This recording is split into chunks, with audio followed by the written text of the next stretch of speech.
Okay, hey, hi, hello, welcome back, Alexandrian Codex. So we're kind of gambling today. We're kind of rolling the dice. How do you mean that, Alex? I have no idea how charged or not my headphones are. So, so I'm thinking they'll be fine, but they may not be. They might die at some point. And if they do, well, then I will just have to deal with that. And we'll just lose the music, maybe? We'll see. We'll see. Hopefully we won't get to that point. Who fucking knows? Let's not find out. Let's just continue where we left off. I have not been streaming or recording anything the past few days because I have been sick. January has sucked. January could be worse, but like, goddamn. It's not great.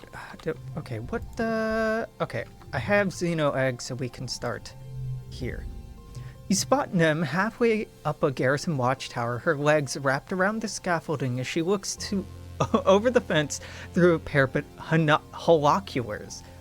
You clear your throat and she peers down at you and waves. Selanisea, come on up here. I want to ask you something. You clamber easily up the scaffolding. Nem gives you a high five. Here, look through these, Nem says, shoving the holoculars into your hands. You raise them to your eyes and look where she's pointing. A long ways out, much further than the expeditions are going, you spot a dark humanoid shape moving through the towering fungal forest. See him? Nem asks. It's Dis. I swear it is. He's always sneaking out over the walls. So what? Nem stares at you. So what? She repeats, aghast. He's gonna get in trouble. Only if you tell on him. Well, yeah, Nem sputters, but someone should. The adults say we're not supposed to go outside the colony unless it's on expedition, Nem says, taking the holoculars back and looping them around her neck. And Dis just goes wherever he wants? What if he gets hurt? What if he dies? She wrinkles her nose. What if he picks up a weird alien disease and comes back with 3 heads? Nem scratches her cheek, where acne's made her skin dry and sore-looking. Ow, she mutters as bits flake off. I just don't know what to do about it, she says. What do you think? We should go after him. Nem stares at you like you've turned green.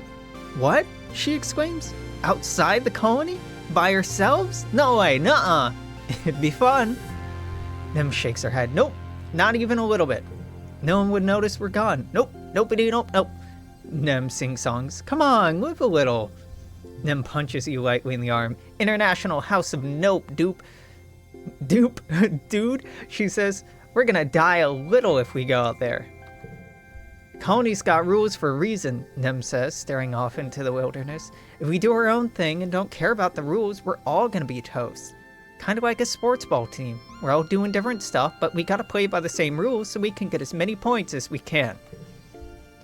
Anemone, Selanisea, you look down at the ground where a passing colonist is waving up at you. You two get down from there, it's not safe. Okay, sorry, I'm on watch, Nem shouts back, indicating her holoculars. She shoots you a smile. I guess we should get inside the watchtower, huh? You both climb the rest of the way to the guard platform. Nem heaves herself over the edge and reaches down to help you up, and you notice that her hands are all banged up and scabbing over with blue scales, probably from scampering all over the place the way she does. She notices you looking and laughs awkwardly, runs her hand through her fluffy hair. Maybe if I get beat up enough, I'll have so many scales I won't have no more acne, she jokes. What did I want about Anemone? It just said more.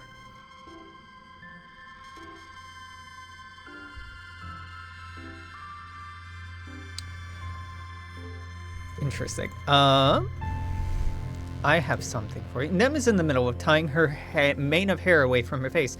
Oh, hey, Selanisea, she says, hair tied between her teeth. Just about to go for a run. Want to come? Nope, just want to give you an egg. And move on to you being mean to me because I'm dumb on this run, assuredly. Tangent looks up from her holopalm, blinking as her eyes refocus in the middle distance. Then on you, her previously long hair is gone, buzzed down to her scalp. You almost didn't recognize her when you first saw her. You wonder if it was caused by a lab accident or something. Hello, Solanacea, she says, already cagey. Did you need something? No, I just came by to say hello. The faintest hint of relief passes across Tang's face. You get the impression that not pressing her on her personal appearance was a wise choice. Oh, well, hello then, Tang replies. She raises her hand as if to push her hair out of her face, but stops when she realizes what she's doing. I'm rather busy at the moment, actually, so if you don't mind, you can take a hit. I for sure have medicinal roots. Ooh. Tang watches a stink roach skitter behind some nearby boxes, a look of intense disgust on her face. I hate it here. She spits, shuddering. Giant bugs, constant peril, climate. We were better off on the ship. She grimaces. Many humans carry the erroneous belief that we are great explorers, but I cannot see how that's true. It'd be better if we could photosynthesize or breathe gases other than oxygen or endure a greater range of temperatures. No, you see, all humans have ever had going for us is that, until now, there have been more than enough of us to die idiotic deaths without making a dent in our overall reproductive fitness. Never change, Tangent. Never change. You catch Dis on a ridge overlooking the wilderness, bobbing his head along to something playing through his hearspeak. He doesn't notice you walk up. He jumps when you tap him on the shoulder and scrambles to turn off his holopalm. Don't sneak up on me like that, he grumbles, and flops backwards onto the grass to look up at you. Man, I was just getting to the good part of this song. What are you listening to? Dis looks away. Just some old music from Earth. You probably wouldn't like it. Try me. You sit down beside Dis and extend your hand to link your holopalms. Dis stares at you for a few seconds before pressing his palm to yours. Music floods your brain through your hearspeak. Dis takes his hand back and weaves his fingers together. Timid. I listen to a lot of Earth music, he says. Do you like it? I love this band. Dis cracks a small smile, relieved. Good, he says. It's my favorite right now. I always listen to the same album on repeat. It's comfort music. I really like her voice. He stares into his lap. Sometimes I feel like the lyrics are about me, he admits. They're just so deep. Like my soul really gets this kind of music. But don't tell anyone, okay? Makes me feel better thinking that somebody knows my pain. Even if it's just a dead Earth woman. Both of these seem like a shitty thing to say. Sounds deep, man. Dis nods and closes his eyes. Yeah, he replies.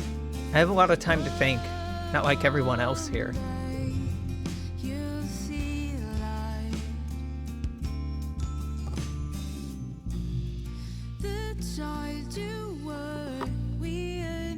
You lie back in the grass and listen to Dis's music for a while. We're not creative enough to be a pretentious little shit and be like, well, have you heard of this other music? This doesn't work, by the way. He doesn't care. He knows what he likes. We hold his hand. You reach out tentatively and link just your pinky fingers with Dis, feeling him tense out beside you. He darts you a nervous glance and looks back up at the sky when he sees you looking back at him. His cheeks go completely red. He doesn't hold your hand, but he doesn't move away either.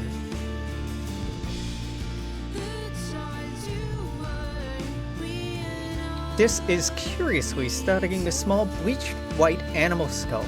Look at this, he says and holds it out to you. There's mushrooms growing in this one. I don't know that fungus could grow on bone. It's kind of like everything on this planet was designed to work together. He throws the skull back into the wilderness. Well, except us. Very cool. Have some medicinal herb. Good day, fellow teen. Have some herb. Really, Mars? You don't have anything to say? Mars whines. Nothing ever happens here. Please, please, please, just anything. I'm dying here. I've watched every haul of it. I've done every quiz and every halozine, and I'm so tired of being a teenager on the stupid rock. It's been almost 5 years. I don't even have a boyfriend. Mars, how old are you at this point? Were you fucking 12? She's 14. Okay, you know what? That's fair enough, honey. Fair enough. Cal! Cal waves at you as you enter the garden, leaning on a shovel.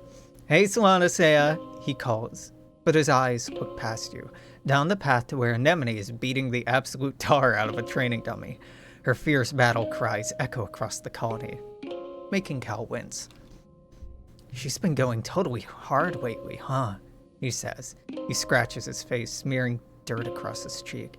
She asked me yesterday if I wanted to spar with her. She said it'd be good for self-defense. Cal smiles sadly at the memory. I told her I don't want to fight. Not her, not a training dummy, and not anything on this planet. For real. I've never seen her get so mad at me. She called me a baby and told me I'm just gonna end up forcing everyone to protect me because I'm weak or helpless or whatever. He seems upset. Stabs the ground a few times with his shovel. I just don't think it's right to fight anyone, especially the Xenos. They were here first, he says. What do you think, Solanacea? Violence is usually not the answer. Never the answer. Cal looks relieved. I'm glad you think so too, he says. Everyone's always telling me to see both sides of the argument. Like they think that just because I'm young, I haven't made up my mind yet. He shrugs. I just think that if you have to hurt someone to get what you need, you don't deserve to have it. It's a privileged position to have, Cal, but it's a nice sentiment. His eyes go back to Anemone. She stops sparring with the training dummy and is looking up at the gardens as she has a drink. Neither she nor Cal wave at the other. Cal clenches his fist. There's gotta be a way to figure out how to live in peace with all the cool things that live in this planet, he says. Like, hey, look at this weed I saw growing over here. Cal has such strong convictions. It's one of the things you like best about him, even if some people disagree with him. Cal's Strength 2, 7 value card. So fucking good. You spend a few hours with Cal in the garden as he shows you off the area that he's been getting ready for the next planting season. The adults are starting to trust him with more planting as he gets older, and he beams with pride. When you finally head out, you're just as dirty as he is, but you feel much lighter. Okay, that's everybody talked to. I have enough kudos to get cake. Nothing else I want to get this year, right?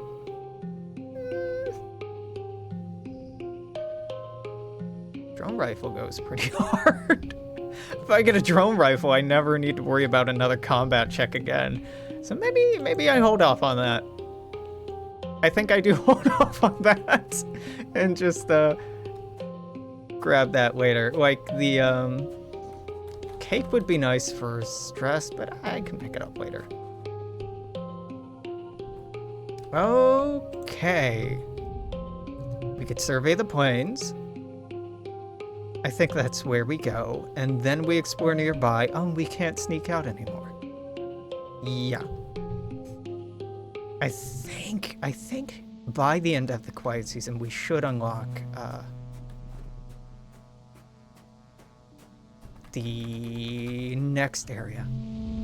Utopia's sorting through stuff the foragers have brought back and putting them into bins to either get analyzed or taken straight back to the kitchens. Hey, sweet, she says, not even looking up. You headed out? You and Dis take care of each other out there, okay? Okay? Oh, wait, she had a southern accent going on. She sighs. I gotta get through all this before the day's end, she says. It'll take me all day, unless you're hiring to help out? Sure.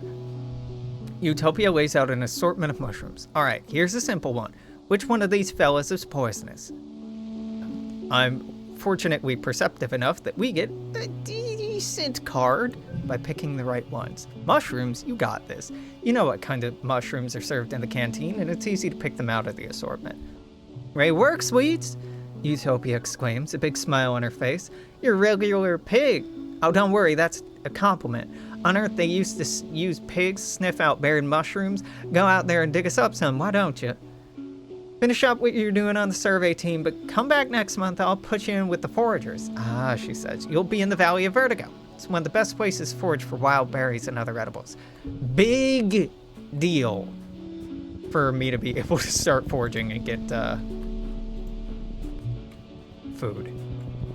Dis and you were surveying together, though he's mostly just throwing rocks at things and seeing what happens. Ugh, that's so boring, he complains. We've already seen everything here already. The other surveyors are going to really cool places, like the subaqueous swamp, places that are actually dangerous. The Valley of Vertigo is cool. Yeah, I've been there, Dis says. It's neat, but Utopia sends people there to forage, and I just want more adventure than picking berries, you know? Dis goes back to chucking rocks and complaining. We're just here all the time, he says, even though we know everything about it. Utopia says we need to come back every year, take new readings. Quiet here and pollen in the valley. We have to be patient because we can't just take stuff without letting nature replenish itself. He sighs. I mean, I get it, but it's so boring. I want to explore other places. A little meta. That stress, not worth it. not worth the two friendship with our boy Dis. It's so easy for us to get friendly with this.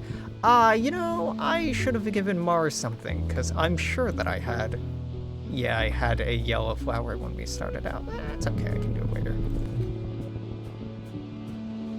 Do I exhaust myself on this, or do I just boss rush this? I'm not sure.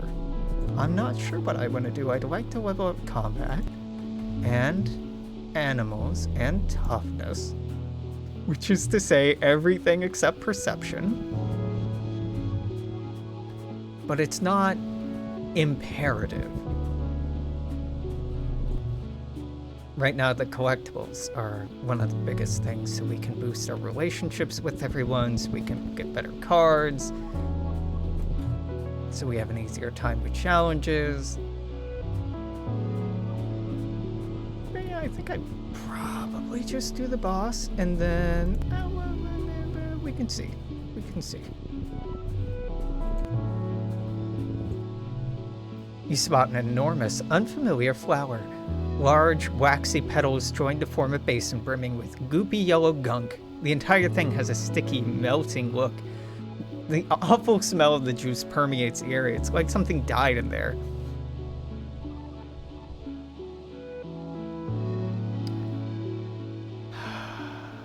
As I recall, drinking this is a bad idea. But I don't remember. I think this is urine. I think. But I think that watching and waiting gives, like, perception or animals. But I think that drinking the goop reduces stress. Drink the goop, drink it. The smell is horrendous and the taste is indescribable. The moment it hits the back of your mouth, you start gagging and salivating uncontrollably, throwing up as a relief. Despite your initial discomfort, when you're done emptying your stomach, you realize that you feel incredible, like you've been totally cleaned inside and out. You feel invigorated. Okay, well, we get perception from that, but minus 40 stress. All your noise attracts a nearby bush bub. It comes scurrying out of the bush, growling and cackling at you. Well, okay, guess we're gonna get some animals experience while we're at it.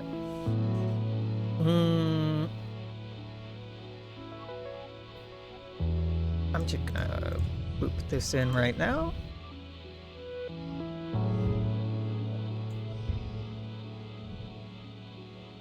One, 2, 3, 4.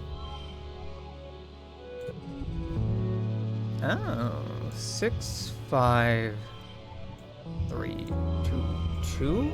That's a 29. That's a 26. Why is this higher? Because that'd be a 5 otherwise. Yeah, okay, fair enough. So this is the best we can do? Probably. Maybe? No, I'm feeling confident about that. Yeah, there we go.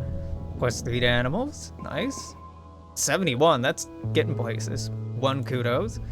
The funny creature rears up and stomps the ground intimidatingly, but reading its body language, you realize it's just trying to move you away from the big flower. You back away slowly, talking softly to it. Good, Bush Bob. You keep your gross stink flower. It's all yours, buddy. Let's keep exploring. Keep exploring.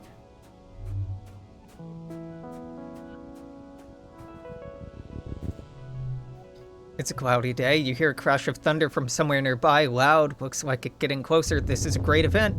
But we already have this card. We're still going to stand still and analyze its movement. Because it gives 2 animals. But we eat the stress. We don't get the cool card again. That's okay.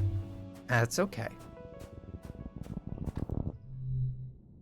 The water in this pond is a slightly greener color than you're used to seeing. It smells kind of sweet, but acidic too. It's odd. Identify it or bravery? Well, we wouldn't get a bonus to bravery. That's very close to leveling up, and we do have a bonus to animals? So I guess identify it. You collect a sample to analyze, now hide yourself under some large mushrooms to watch local fauna come and go. The smaller animals sniff the water but leave without drinking. Then a massive bone-meal photosynth lumbers over, lifts a leg, and oh! This pond must be where the bone-meal photosynths mark their territory. You check your analysis results to confirm. Yeah, it's literally brimming with bone-meal piss. Good thing you didn't try to drink it. Ew. Yeah, but that might have given me toughness. Think about what we've lost. Drifts of spark smoke make this area hard to pass through. I don't want this card.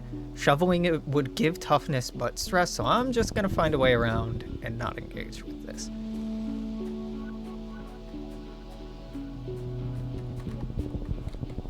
Oh, I didn't pick this up earlier. Whoops. A series of small circular, go around, challenge, perception challenge, pass. Spot some familiar looking fruit, but hey, you've seen this bush before. It's no rock underneath, it's all part of one creature, an arborescent photosynth, a bush bub. Pays you no attention, continuing to blend in with the rest of its surroundings like a boulder. We pick the fruit. It's either going to be a combat, animals, or toughness test, and that's what I'm looking for. Pick the fruit. You're not letting it get away with being delicious. You grab some of the fruit as the bush bub rises up and roars with anger. Yep, you knew it wouldn't be happy. We can fight it. Our combat is low, so I'd kind of like to level combat, or calm it down. It's about as difficult of a challenge either way. Our combat's lowest, so I'd like to level combat. Damn! What a hand! Jesus Christ! This is insanely solid as a start.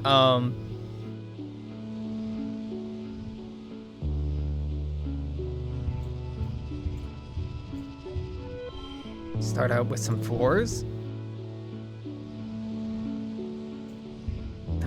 2, 2, 2, 2 for a 17. Now I just need a 27. Oh no, how am I gonna get a 27? Oh, woe is me. What am I to do? Oh, actually, this would be better. What? Is it better though, right? 43, there we go.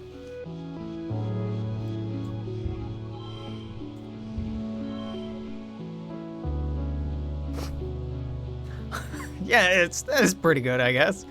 You know, I think it's fine. Yeah, there we go.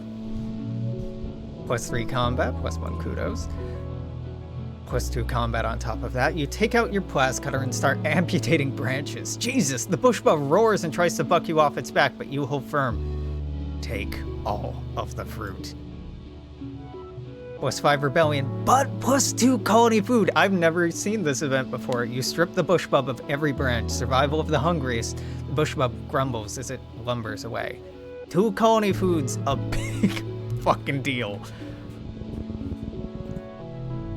And bush bub's blocking the path. Nah, perception challenge, pass. I'm good. There's not much to find out here, but the peaceful atmosphere is great for contemplation. You find a particularly beautiful little plateau where you can see the plains spread out before you like a picnic blanket. Round lakes dotting the land like glimmering mirrors of sky. This is scouting further ahead. He was eager to find some adventure. Let's meditate. Recover 30 stress. And we are at less stress than we came in with. You stop to admire, it's the Simon Says rock. We'll get some animals, we'll get some empathy.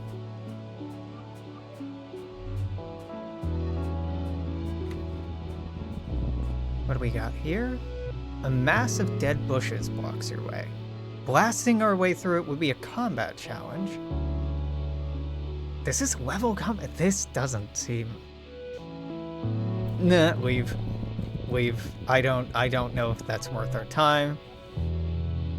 Bravery challenge. Fine. At the edge of one of the circular ponds is something sparkling catching your eye. Well, everything around here sparkles, but this thing really catches your eye. The water in the lake is deep and milky though, and you can't see the bottom.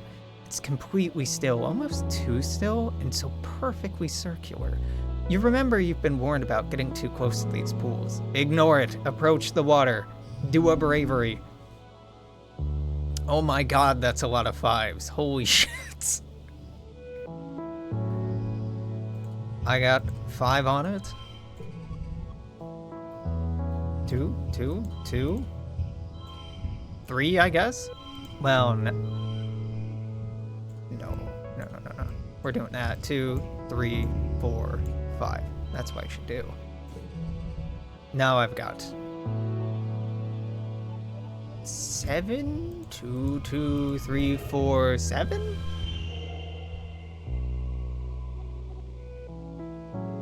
Yeah? No, it was probably this wild card I could have used. Oh, that's okay. Got 2 bravery, got 3 bravery total. What's the shiny thing? It's a crystal cluster. Nothing earth-shattering, but it doesn't need to be. Doesn't need to be earth-shattering to have value. Bushbub? What kind of bushbub is this? Bravery! Sure. Bushbub bursts through the tree line, barreling straight towards you. Whatever is making a bushbub run, you're pretty sure you don't want to be on the business end of it. It'll be fine. Not gonna take this. This sucks. This means we're not gonna get the best total score. That's fine. Whatever. Oh my god. So many 5s. Holy. Actually, I stacked these. These are both be 3s. No, I can't count. That'll be a 4.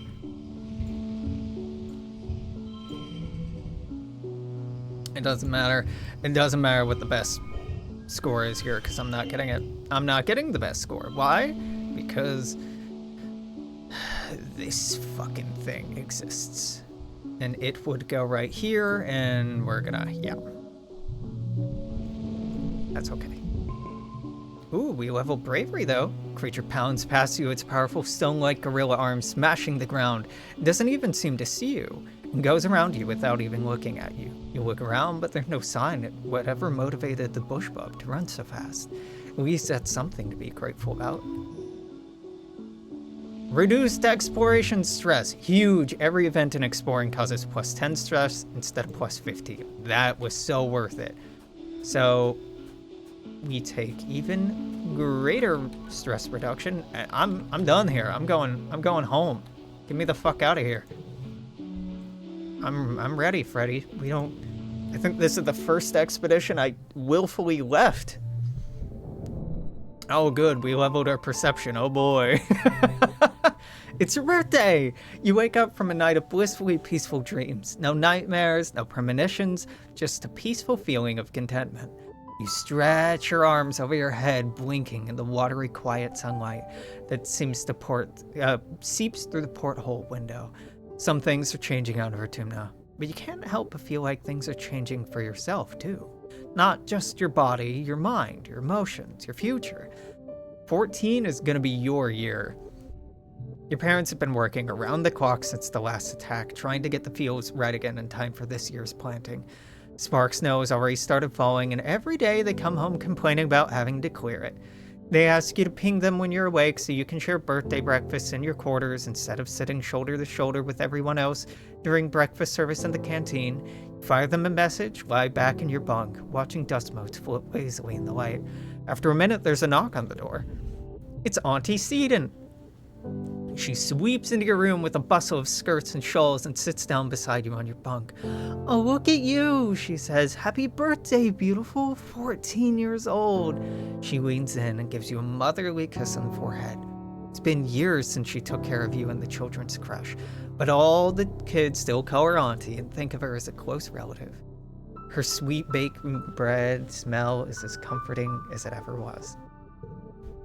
She sits back and takes one of your hands in both of hers. "Solana Sea, ever since I held you in my arms as a baby, I knew you were so special, so important. You're becoming a young adult, but I want you to know I'll always, always be here for you, just like your mom and dad," she says firmly.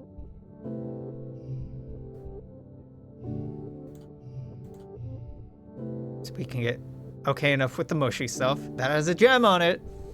Thanks, Auntie Seaton, or I don't want to grow up.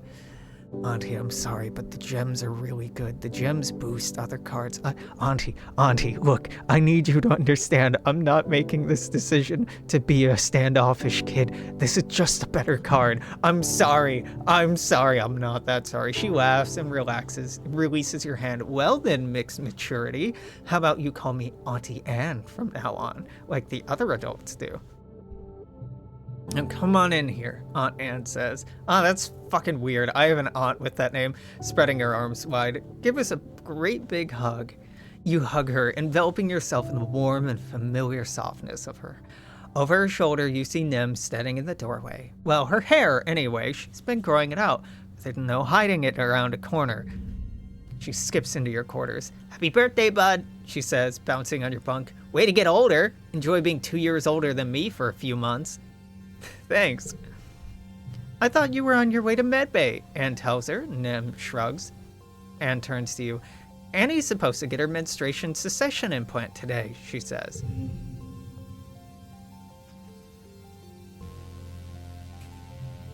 "Mom!" Nim hollers. "Gross! Solana Sea doesn't want to hear about my period." Anne smiles fondly at her daughter. "It's nothing to be ashamed of, Annie. Getting your period is a beautiful thing. It reminds us that we have the ability to make life. It's a sign you're growing up and becoming an adult, ready to take on the responsibility of taking care of that life." Nem wrinkles her nose and throws herself on your bed. "I'm never making life. Ew. Pass." "Ew, grossaroni, right?" Nim agrees. "She's always like this. I think this is bad. When I get my period, she made me a cake with a red gooey center that says, 'Welcome to womb Annehood.'"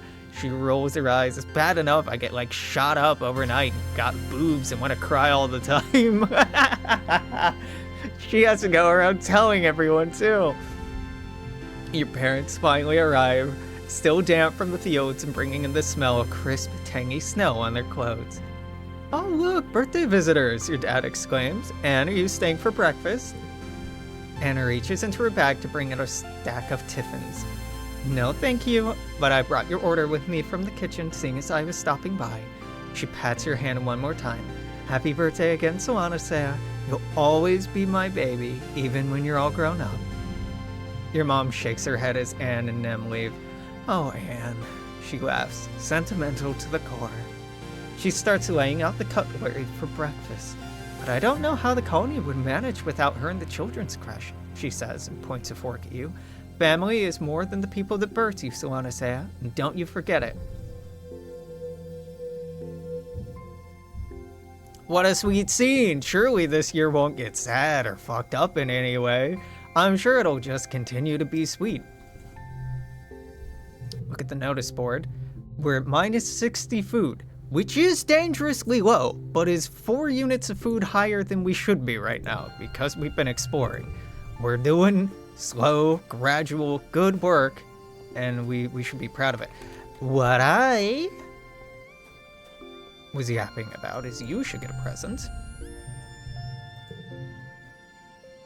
Mars scowls over her homework. Today's biology, she says. It's so dumb. There's only one kind of biology I care about, and they don't cover it in schools. Yeah, you tell him, horn dog. Have a flower.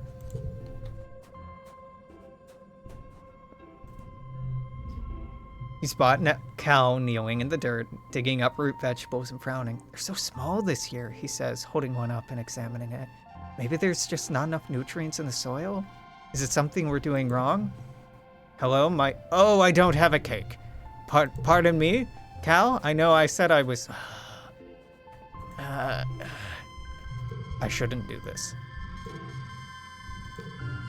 Future Alex may go, dumbass, you should have saved up for the drone rifle. Oh my god, you're throwing.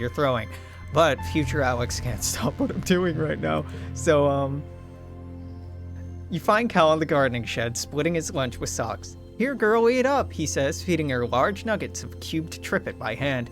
She chirps and twines around his arm, waving her front little feet. He sees you and jumps and realizes when he realizes it's only you, she usually only eats a little bit of a harvest, he confides sheepishly. But with everyone watching the food so closely, I don't want her to get in trouble. Have a cake, my guy.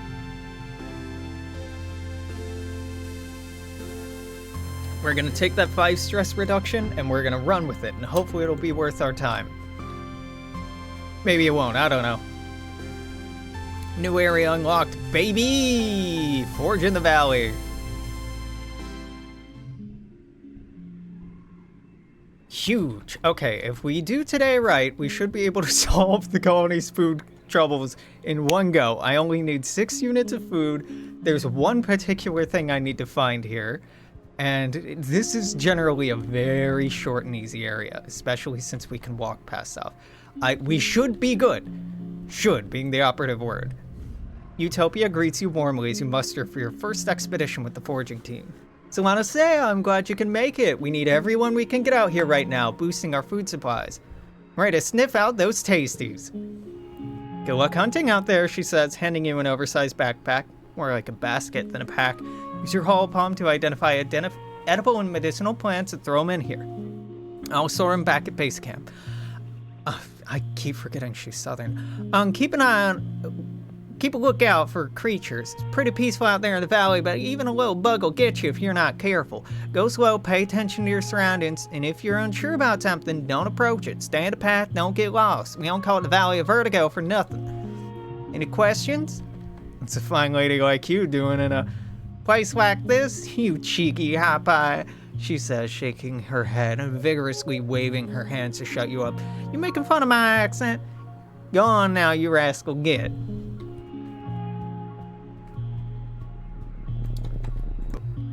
Fruit got.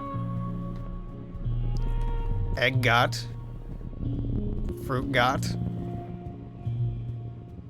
Nope. No, pass, not interested. Nope, I'll come back to this, but I know you're not the important thing that I'm here for. You might be? No. Maybe. I don't remember. That might be, though. Okay, the important thing. There's several important things that I'm here for, but I don't think that we've had the right dialogue to unlock all of them. So we may be coming back here later.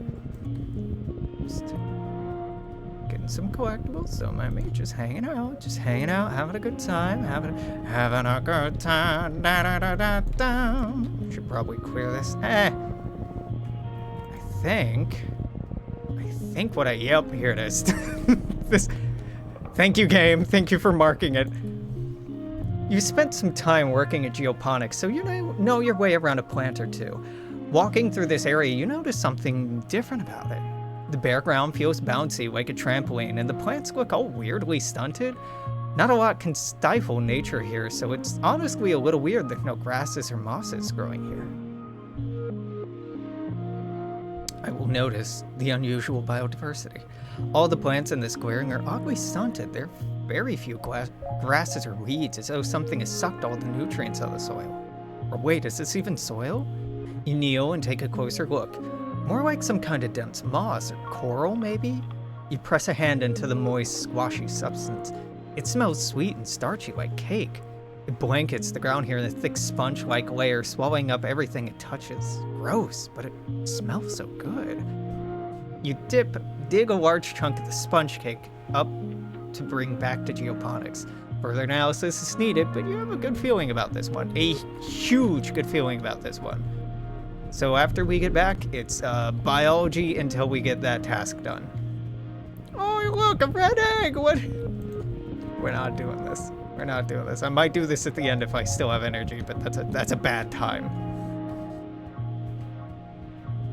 Okay, let's go to the boss. You're alone, exploring an unmapped area of the Valley of Vertigo. The pollen is thick and your air filter is overworked. A warning light has been flashing orange for the last 10 minutes. But there are plants here you've never seen before. Flowers with intense rainbow hues and strange lumps of fungal matter with pulses, as if they're breathing. You cut some samples. Utopia will totally give you extra kudos for these. The pollen is especially thick up ahead.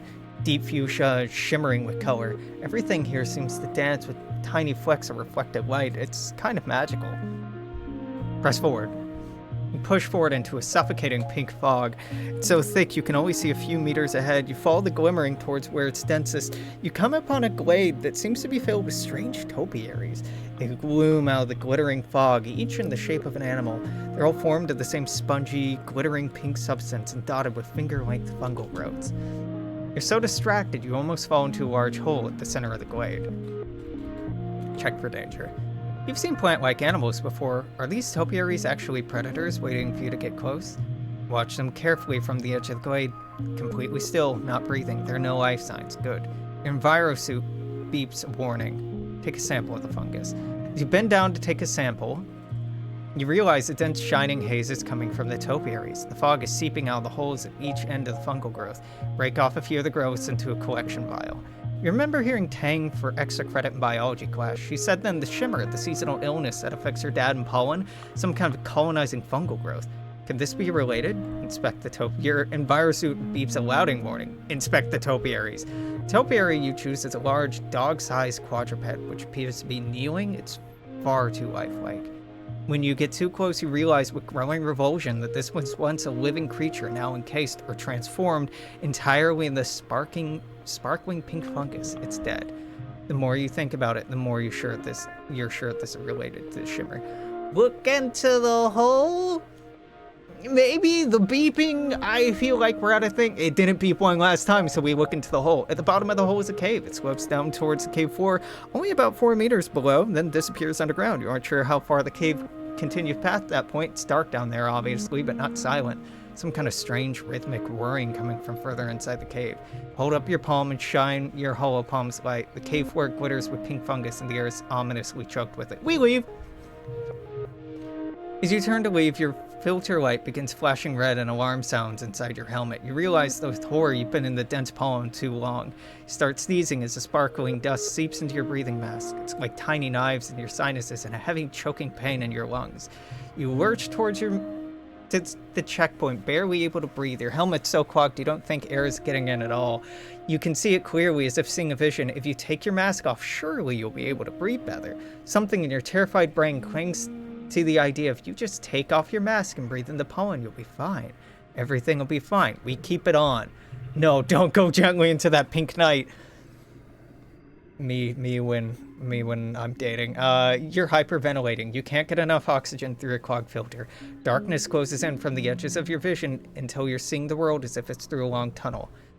As you near the checkpoint, Utopia runs out to help you. You instinctively turn back, unthinking, wanting to return to the fog, to the strange statues. You collapse in her arms.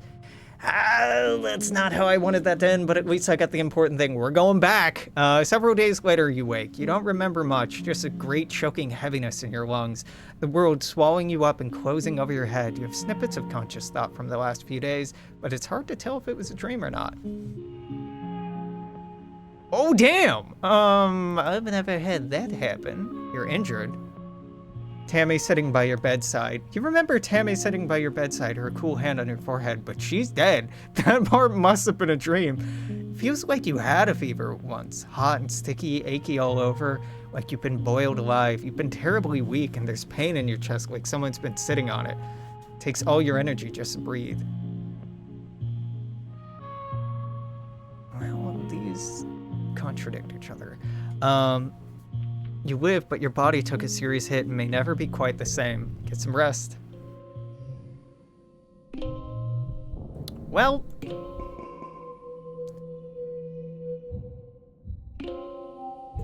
I'm not resting yet. And furthermore, fuck you, I'm going back. Oh, I can't forage in the...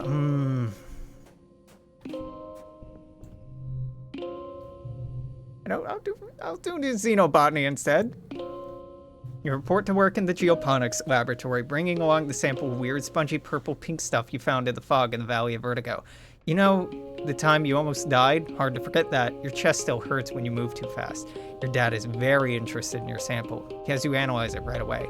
Scrutinizing your sample under the microscope, and then with the spectrometer, you compare the spores to known substances. You determine it shares a chemical compound seen in fungi with psychotropic effects. It could make people hallucinate. Huh, your dad says. That explains some things. You think about those creatures, those topiary, covered in this stuff, all grouped together by the same place by that weird hole. Did the fungus make them go there? But why? Take a look at these, your dad says, sending you an archive of your holopalm. He's kept detailed records of the air quality, humidity, and temperature, spanning back almost to the day you landed here. And there are even some actual air samples, preserved in vacuum-sealed tubes. You take a look, and sure enough, the spores are always present in the air here, and get much worse during pollen. Wait, could this be what makes your dad sick every year? Is it trying to colonize him, like those creatures? Yeah, this fungus must be the cause of the shimmer sickness. Looking for a way to neutralize it, you hit the archives again. You work at it for a few days, but identifying a compound, noticing a pattern is one thing. For the heavy science, you need help from Dr. Instance. This is strong work, Instance says, scrolling through your findings on our holopalm. Say you gathered this sample yourself. That's impressive for someone your age.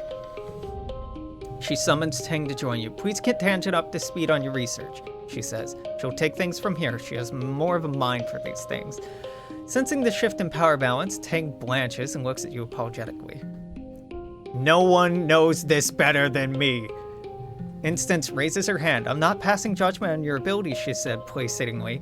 You clearly know this research well, and I can find nothing wrong with your methods. Still, something this important and dangerous should be done in more controlled conditions. Tang has been scrolling through your research. This is good work, she agrees, but this is a medical problem, not a gardening one. We're already studying the shimmers, so just think of it as combining your research with ours. Corners of her mouth twitch up, the most of a smile anyone can usually get from Tang. I'd like to work with you on this, actually. I can't believe you got all this from just a sample. Instance nods, dismissing you both. If you'd like someone to say you can stop by the lab later to check on our progress. You've been studying the sponge cake. Oh, we're doing 2 for 1? You found out in the Valley of Vertigo on that oddly squishy trampoline ground. As you suspected, it's a type of fungus. The analysis bench tells you it contains edible starches. Once dried and processed with the maturing agent, acidic spark snow would work nicely and make a wonderful flower. Challenge is now to cultivate it. It multiplies quickly, and you've seen how it stops anything else from growing near it. Ask permission. No, absolutely not. Your mom says before you even open your mouth. Get that out of here before it contaminates the crops. We all know how the pixie bean experiment turns out, she said. I know you've studied the sponge cake, but I'm not sure about it. I'm sure this is safe. I checked. You show her your research. Your mom rubs her face. I know, you're a real chip off the old block, aren't you? Probably have its whole genome mapped already. Fine, let's find a place for it. You plant the sponge cake in a special field, quarantine on the other side of the geoponics domes for the rest of the crops. By the end of the month, you can already tell that it's taken root and will start producing viable food soon. Hopefully you can squeeze a harvest out of what you planted before dusk comes.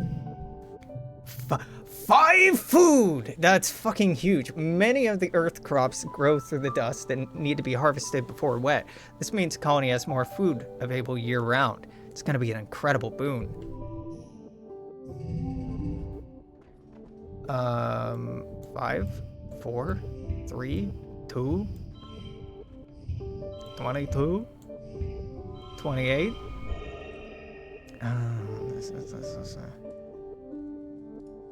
I see what happened here. That sucks. So this would be better, huh? That's a 28. Is 28 really the best I could have done here? No, I could have gotten a 30 somehow. That's okay. We get biology, we get organizing, we get kudos, we get a little stress. And that's okay.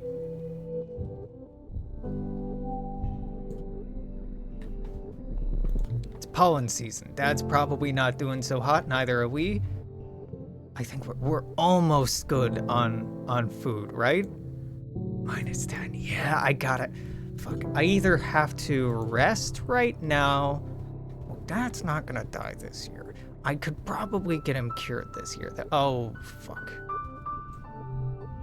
You spot Tangent leaning against a wall outside engineering. She's yawning, rubbing her eyes, and staring off into space. Oh, Sawanasea. I was just taking a short break. Yawns are infectious. Join in and yawn too. Did you stay up all night too? She asks. I don't even remember when I slept last. Must have been a few days ago. You haven't slept in 2 days? More like 3, she replies and pauses for another jaw-cracking yawn. As I said, I'm tired. My enhanced body has limitations. You look at her quizzically. I don't need to sleep as much as other people. It's a genetic, what's it? She says foggily. You know, a DNA enhancement. I guess sometimes even I forget to do it. I should set myself a reminder. Hollow, add to schedule, sleeping, nightly, 2300, 3 hours. Her hollow palm emits a tone of response. Tangent nods sleepily. That should do it, she murmurs. Her eyes are practically closed. Get her an energy drink. By the time you return with an energy drink, Tang has rallied herself and looks more awake. Thank you, she says, groggy but making an effort. This should be enough to put the finishing touches on my project and make it back to my quarters. Dad? You can hear your dad sneeze all the way from engineering. It's explosive, like he's trying to scare away predators. He's wiping his nose as you approach on a handkerchief blotted with shimmering pink. Lately, he's also surrounded by a fine dusting of pink pollen that clings to him wherever he goes. Keep brushing the glitter off things in your quarters. Gives you a hug, then brushes pollen off your shoulder, laughing self-consciously. You haven't heard him laugh much lately. He's been working hard to improve the colony's food supply. He's showing signs of malnourishment too, though your mom is worried. You're worried for both of them. Your dad's skin is kind of shiny in patches. He sees you staring and rubs his hands over his arms. Sparkling dust poofs off him in little clouds, scintillating in the light. Oh yeah, that's a new symptom, he says. Seems harmless, though. Should be wearing your mask. And hide this beautiful face, your dad laughs, rubbing his nose. How did you think I was speaking to you with that? He makes a big show of checking his pockets. Huh, guess I must have left my respirator back in the greenhouse. Why can't he just take care of himself? Your dad sniffles. Gosh, I feel like someone stuffed a whole potato pod up my nose. He says, like I could just poke a stick up there and pop fresh potato juice. Dad, gross. He grins. What? It's true. You follow his gaze out into the fields and land outside the gate. I wonder if the foragers could use an extra hand, he muses to himself. Yeah, maybe I'll join them out there tomorrow. Neither of your parents are taking proper care of themselves. They're so stressed out about poor harvests and low food supplies. They try not to let you see it, but you can tell. Maybe your dad's right. A low seasonal illness is nothing compared to the danger of running out of food. Okay, fine, you fuckers. I'll rest so I can go out, so by dust season, I can resolve the food problem. I don't want to relax in the park. But fine. So Anasea, your mom's voice rings through the garden before you even see her. You and Ricky Tikki pause in your tracks. Then your Ricky slithers away and hides under a bush. Your mom thunders down the path. Where's that pink bastard? She hollows. They ate my begonias. She hollers, waving a gardening trowel. Your mom's been nurturing a couple pots of begonias. Beautiful flowering bushes with delicate blooms. Like most plants back on Earth, they are exceedingly precious. Once a seed bank is used up, the only way to make more is to successfully propagate them here on Rotuna. Ricky Tikki is innocent! You hear a hacking noise from underneath the underbrush. Ricky Tikki creeps out from under the bush and, as if on cue, horks up a wet mass of pink and yellow petals. Your mom fixes her angry gaze on you. Your pet is a menace, she exclaims. At least spiders back home ate other pests, and this one is a pest. She puts her hands on her hip. We should just release the damn thing. Who knows what it's gonna get up to be? going to grow up to be. Everything here just keeps growing. Nothing on this planet knows when to stop. Like my begonias, perfectly contained in their little pot. They knew when to stop. I'll train them better, I'm sorry. Your mom points her eyes, then points at Ricky Tikki. Points at her eyes and points at Ricky Tikki. I'm watching you, she mutters. You haven't given up on training Ricky Tikki? They follow simple commands. They simply have the ability to understand that you're trying to communicate with them. It's just a huge language barrier. Cal gives you the idea to try clicker training, getting them to associate verbal commands with actions and rewards. Using clicking as a noise, a clicking noise as a positive reinforcement. Well, give it a shot. 4, 4, 4, 4, 5. 3, 4, 5, 3, 4, 5. Yes. 4, 4, 4. 3, 4, 4, 4. Oh my god. 6, 6, 6, 4, 4. Pretty sure that's the best I can do. 41. Pretty good. Plus 1 animals. Ricky 2! Plus 3 bonus to straights. Still have the skill bonus. Success is the clicking and shared. You use the clicking as a shared language, and Ricky Tikki quickly begins to respond to your commands. By the end of the afternoon, you're getting pretty reliable results from both stay and follow. This is great, plus 0. Fuck. Ricky must be more intelligent than people are giving them credit for. Maybe Ricky will make the species that evolved to be codependent with humans, like dogs evolved from wolves. I think we forget acing a test. It's an okay card, but we'll get better. You're at lunch when your parents. You're at lunch. Oh my god, I cannot read. You're at lunch with your parents. Slice soy cakes and watery broth again. When they put down their cutlery and look at each other than you. Selanosea, your mom says, there's something we should tell you.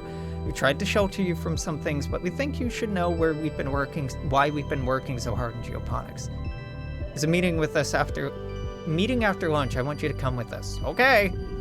Follow your parents to the council room. Mars is also tagged along, and you take a seat near them as your mom and Auntie Anne stand to address the council. After Udicott officially calls a meeting, she gestures to your mom.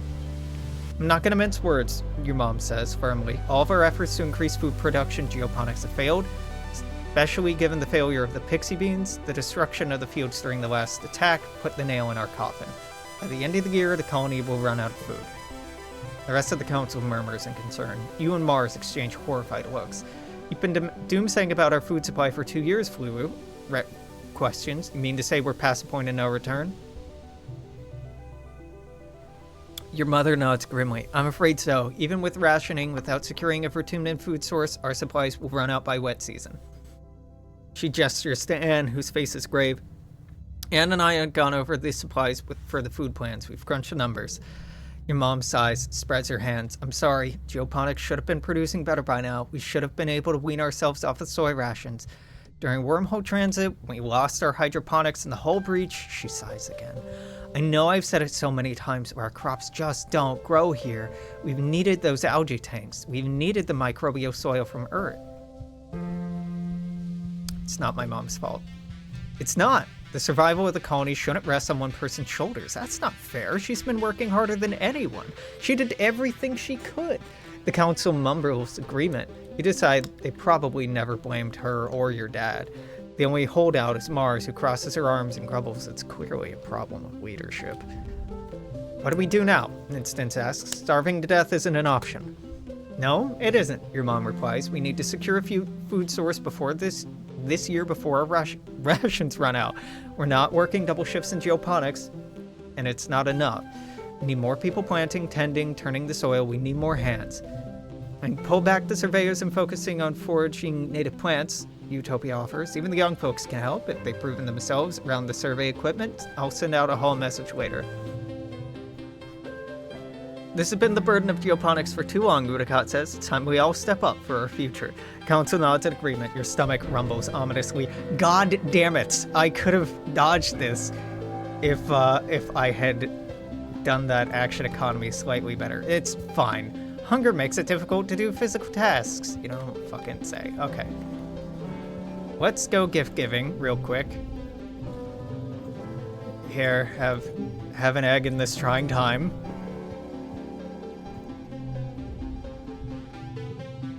Breaking a chemical bond requires and releases energy. Whichever one is greater determines whether it's an exothermic or endothermic reaction, Tank says, tapping her fingers at the laboratory table. I wonder if there are similar classifications for when bonds between family are broken and new ones are created with others. Chief Engineer Instance is the closest thing I have to what a family's supposed to be. It's sad as hell, kid.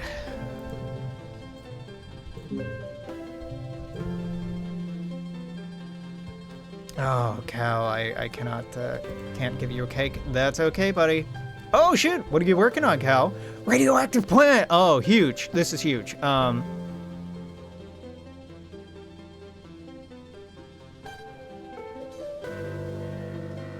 Cal is standing in the garden watching a pair of Dorbs moth flutter over her head. They're the worst, he says, frowning. We gotta find a better place to put the grain, because they just get in everywhere.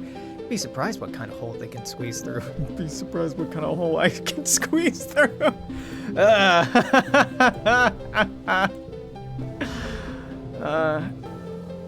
Cal is listlessly kicking a sports ball around. This is kid stuff, he says, eventually just kicking it into the garden. Sports is like war games for kids, you know? Winners and losers and thinking your team is best and everyone else sucks. It's just like doing important stuff now is all. Give me a second. There's a smudge on my glasses. It's driving me fucking insane. Should have cleaned those before you started, Alex. Yeah, obviously. You know, hindsight's 2020 unlike my fucking vision. Hey, oh, got him. I thought it was clear. It definitely is not. I'm not sure what it's from. Possibly from, making soup earlier? Didn't think I was being that messy. Maybe sweat? Don't know. Haven't been that sweaty. Maybe I unintentionally touched my glasses at some point. Who knows? Just give these a nice little polish. Give them a looky-loo. Look at them inquisitively as if I can really tell before I put them on, as if I clean them sufficiently. Oh my god, that's better. Holy hell.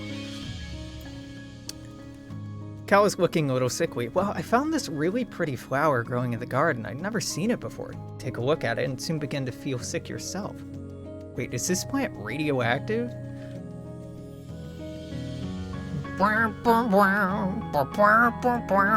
It's an incredibly good card, and it's super useful for something. Wait, it's radioactive? Cal says, backing up quickly. Good thing you knew that. What do we do? You're not sure, but if you study it in the geoponics lab, you might be able to figure out how to neutralize the radiation. You're not tricking me, game. You're not tricking me going back in there. You already did that once. I gotta feed people. Hey, Dis. You leave the front gates and see Dis talking to one of the senior surveyors. He listens intently to their instructions. The surveyor hands him a satchel of instruments and clasps him on the shoulder before walking away.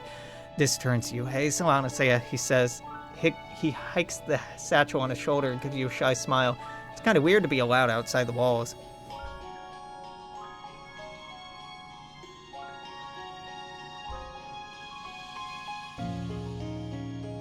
It's the weirdest thing you've seen. Dis looks up at the sky with a thoughtful look. There's this big rock in the western ridges that's totally flat on top. When I get it near it, it makes me feel happy. He smiles. It's so strange, and it's really hard to leave. First time I went there, I laid on it for so long, I almost missed the transport back. I know it's my job, but I haven't told anyone about it yet. I don't know how to explain it. It's almost like it wants to be kept a secret. Neat. I won't tell anyone. This looks pretty busy, so you say goodbye and let him get back to his work. You let him keep some of his secrets. For now. Wait.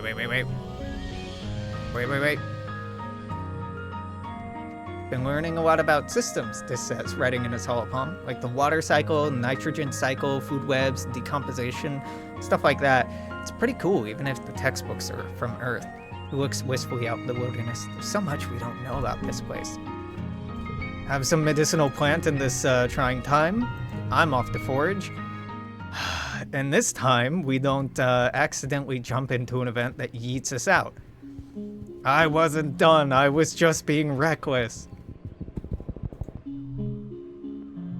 Oh, fuck. This is a stress reduction event. You decide to take a shortcut through the jungle to a path that you were sure was just up ahead, and now you're lost. Everything looks the same here. Plants are too high to see any landmarks, and you swear some of them move around when you're not looking. You check your position with your holopalm, but the damn thing isn't working. Won't connect to long-range communications either. Ah, typical. Utopia did warn you the comms were flaky out here.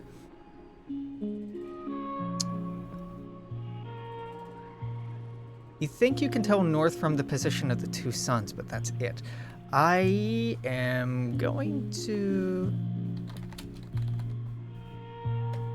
There's a little map I made of this. And I'm going to pull it up. Oh, that's cheating, Alex. Boo, bah, boo, bah. Yeah, too bad. too fucking bad. Maybe it is.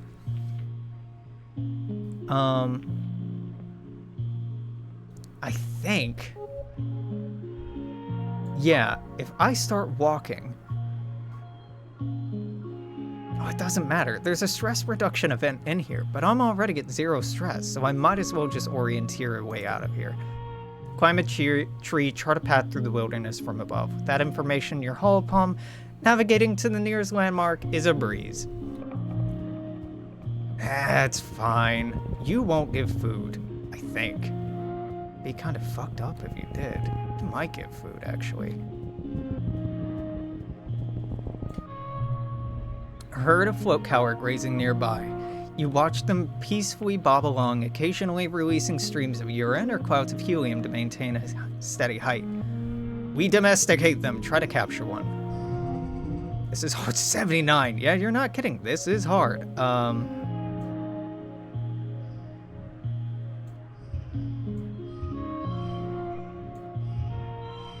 No, let's do the twos. 2, 2, 2.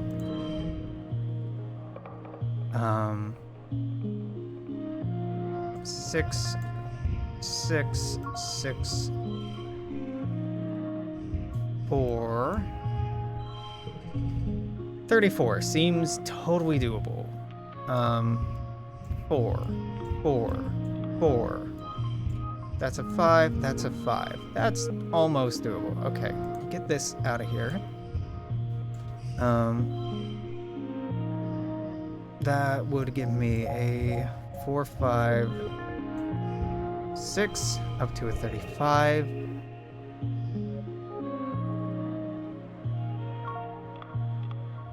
And I think that's the best I can do, because this is, if this is a 5, that gets rid of our straight.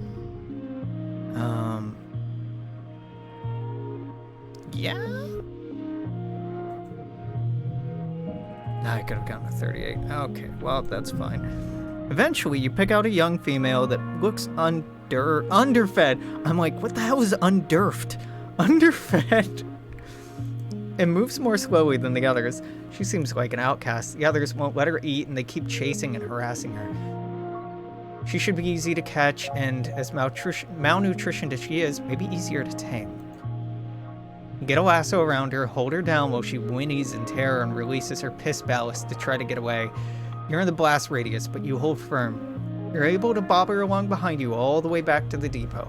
Well, howdy, Utopia says when you bring back a float cow. What do we have here? Well, you're a real cowpoke, Solana say. I'm might jealous. She inspects the tired float cow. She's looking a little under the weather. Here's hoping we can nurse her back to health, back on the ranch. Take her back myself. You come see her anytime back in geoponics. Unlocked. Tending animals in geoponics. I'm illiterate today. You come across a veritable feast of berry bushes. Gloopy, sagging bushes with enormous purple berries. We researched them. They may look delicious, but I'm pretty sure they're bombs. That's not hyperbole. That's, card becomes a 3. This is going to be very annoying later on, but right now it's pretty good. It has become annoying. 5. Okay, that's a 3. This can be whatever the hell it wants. Card becomes a 3. It's an upgrade for you.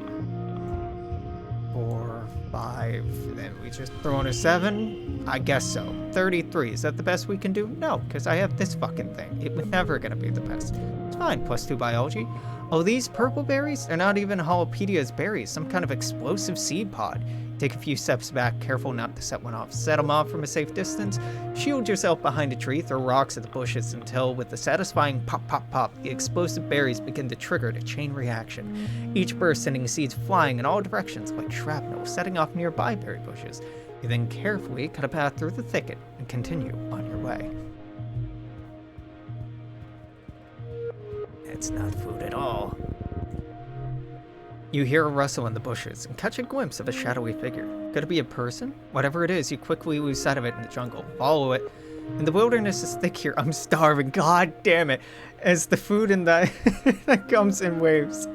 The fog that comes in waves. You need to rely on your tracking skills to go further. We track it. We track it. It's fine.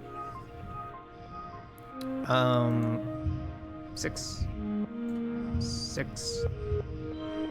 5, I guess. 3. That becomes a 4. Oh, god damn it. That's fine. 26 is fine. Okay, what do I get here? 6, 5, 2, 2. 38. What if I throw this in here? Same. 38. Okay, whatever. You're looking for a person when it's a surprise you come face to face with a weird looking creature. Looks sort of like a person a bit. More like a tree, really. Some relative of a bush bug, maybe? But more tentacles and slime. Like a tree oozing with goopy sap with 2 legs. Yuck. Makes a sort of baroo noise at you and then backs away. You find a healthy blep bush and harvest some of the leaves to bring back to the colony. Utopia is beyond excited when she sees your haul. Oh, blep! She cries, shoving her hands right into the basket of rustling leaves. It's a lot to say, you're a kid after my own heart. She pops a leaf in her mouth and chews on it and shudders happily. Woo-wee! She cries, that'll perk you up but good. Auntie Anne brews a heck of a cup with the stuff. Me, I prefer it raw. Ma'am, I'm a child. It's getting hot in here, she points at you. Don't you get any funny ideas. This'll turn you green, give you spots. Cross my heart. Stay away till you're older. I chew the blip leaves. Just because Utopia was born on Earth, she thinks she's an adult just like the rest of them. She's closer to your age than all the other adults. What does she know anyway? You wait until Utopia leaves and shove a leaf into your mouth. Ugh. You struggle not to spit it out right away. It's so bitter. You can't help but stick out your tongue. Blep, indeed. Mysteriously, you experience a rush of giddiness a few minutes later. Whew, wow, that blep sure is good. No wonder adults keep this stuff away from the kids. It's probably addictive. Something about the ground here draws your attention. It's oddly lumpy. What's up with that? Scope it out, baby!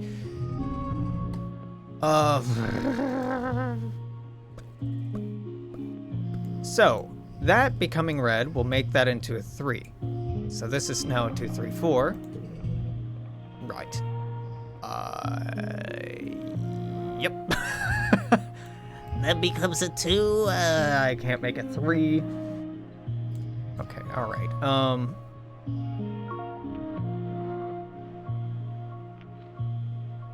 I can have a... Nope.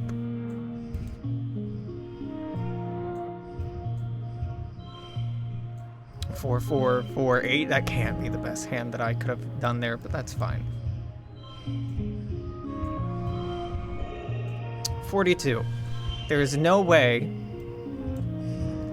that I could have done better than a 43 here. What? How? What was I missing? Whoa, it's a Watado minefield underground. The recent rain has swelled young melons to bursting. You better watch your step or you'll end knee-deep in potato juice. Good news is, they're tasty. Forage one! They're so dang heavy, the calorie to weight ratio isn't optimal. Most are too young, but you find a ripe one, dig it up, roll it back to the depot. Done. Alright, we are out of negative food. I think we have been. This is a last stop. I think we'll fail this. I could have done all of this so easily last time. Alright, Ricky Ticky time. Your path is blocked by a massive 8-legged xenofauna, something between a spider and a squid and a bear. It's in a rage, grunting furiously, bashing itself against trees and rocks at random. You duck and hide as it glares in your direction, its breath heaving and dozens of eyes gleaming with madness. It's the same soft pink and purple you recognize from the multi-legged Ricky that live in this area, but so much larger. Could this be a related species? Its gaze drops from you to your pet Ricky Ticky, who chitters and runs up to it, waving its grasping tentacles. Gigantic creature huffs and leans down to sniff it, its rage forgotten. Let it sniff your pet? The larger creature makes a chuffing noise, like a tiger, a bassy, reverberating exhale that ruffles your Ricky's fur. Content to not eat Ricky Ticky, you keep back and let them introduce themselves. Ricky Ticky isn't intimidated in the slightest. In fact, it seems totally relaxed in the presence of this hulking beast. They touch tentacles, gay, and sniff each other, and your Ricky curls up in the bigger one's arms for a while. Wait, they look just like parent and child. Is this another life phase of the Ricky? After a while, the huge Ricky leaves harmlessly. You're happy with your own little buddy, got some social time with their own species. We lose stress, and I didn't get anything out of that. That's okay. A bristle slug is rooting around in the underbrush. It's like a little porcupine with no legs. Well, little is relative. It comes up to your waist and must be around 100 kilograms. You've seen a few of these up at Geoponics. They're easy to catch and their spines and berries naturally fall off and are edible. A chewy, renewable source of food, kind of like jerky. Maybe you could catch this one? You're goddamn right we try to catch it. I was so close to succeeding just with aplomb before, and I threw it. That's okay. There were no serious consequences. I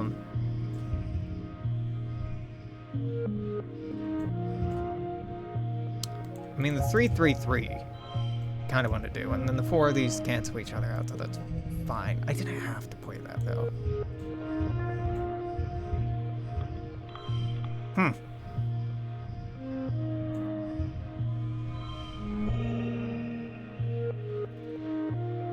I don't see us doing better than 39. Okay, there's something I'm clearly missing. You're pretty sure this one's a female because it has bristles on its butt as well as its head. Her eyes are a deep green. You think you'll call her Emerald. She seems calm in the net, like she isn't too worried about where she might be going. Crouched down with a clump of leaves and she sticks her muzzle through the net and eats them right out of your hand. Her whiskers tickle. You pat her forehead and pack her off to Geoponics Barns. You could go visit there later if you like. Alright, I'm eating stress unnecessarily. I don't think there's any bonus for getting more food, but by God, I'm gonna try. A curious Ricky blocks your path. It's acting strange. It keeps scurrying up trees and hanging up upside down to get a different angle to look at you, then dropping down when you try to pass underneath. It may be small, but it's at least attempting to be intimidating. That must mean something. It's not interested in your pet Ricky. It's interested in you. Even Ricky Ticky looks unsure and hides between your legs. Let's approach it. Bravery challenge. Interesting. This gets a +2, so I could turn a 3 into a 5, or a 2 into a 4. So I could turn this into a 5, keep this 4, this stays as a 3, get a 3, 4, 5. Now +2, I could turn this into a 5, and we could have 4 5s, which is pretty fucking good. And it doesn't matter what I do here because this is necessary for the best score, and I don't want to do it. God damn it. It's fine. It's fine. Ugh.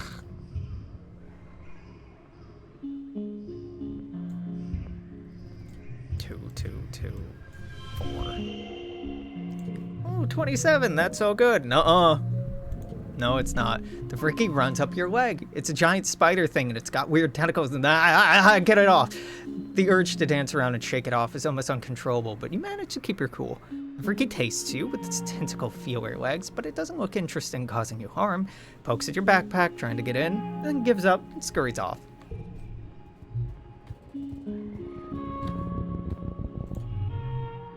You come across a huge field of flowers. Most are teensy pink ones, but some are big, beautiful yellow ones. You check in the Holopedia, some looks like they're brand new species. They don't even have a name. They need a name, like butter dandelions. Even though they look neither like buttercups or dandelions, honestly, they look kind of more like spitting cobras than anything. I'm going to enjoy them without picking. For a stress reduction, you lay down amongst the flowers, breathe in their sweet perfume. Insects lazily circle overhead, and their droning lulls you into a much-needed nap. Because, more flowers wouldn't hurt, but aren't necessary at this point. And we do this, and I walk back out because I think we've done everything. You come out of the trees into a large grassy clearing. In the middle as well, you can only describe it as a pedestal.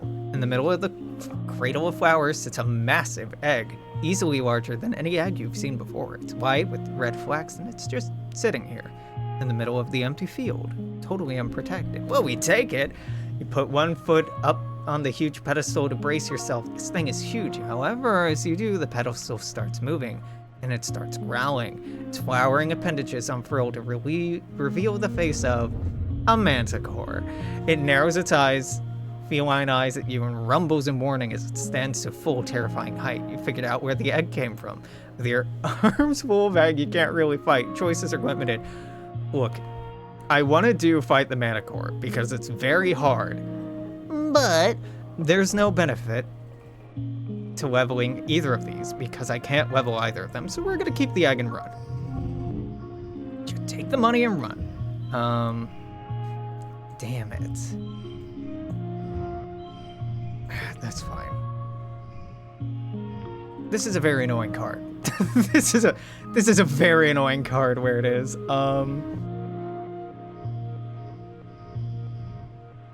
I have 2 4s. I have 3 4s, in fact. This would give this +2. Hold up. No. Wait, yes? Yes? Okay, that gives me a straight here. But if I hold off, then I'll have these 2 as a straight later. So these 3 I'm gonna hold on to. I think these are necessary, because this has to be a 3.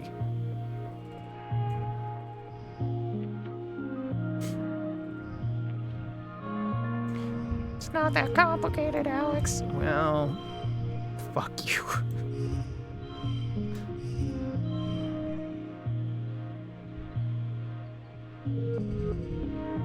Okay.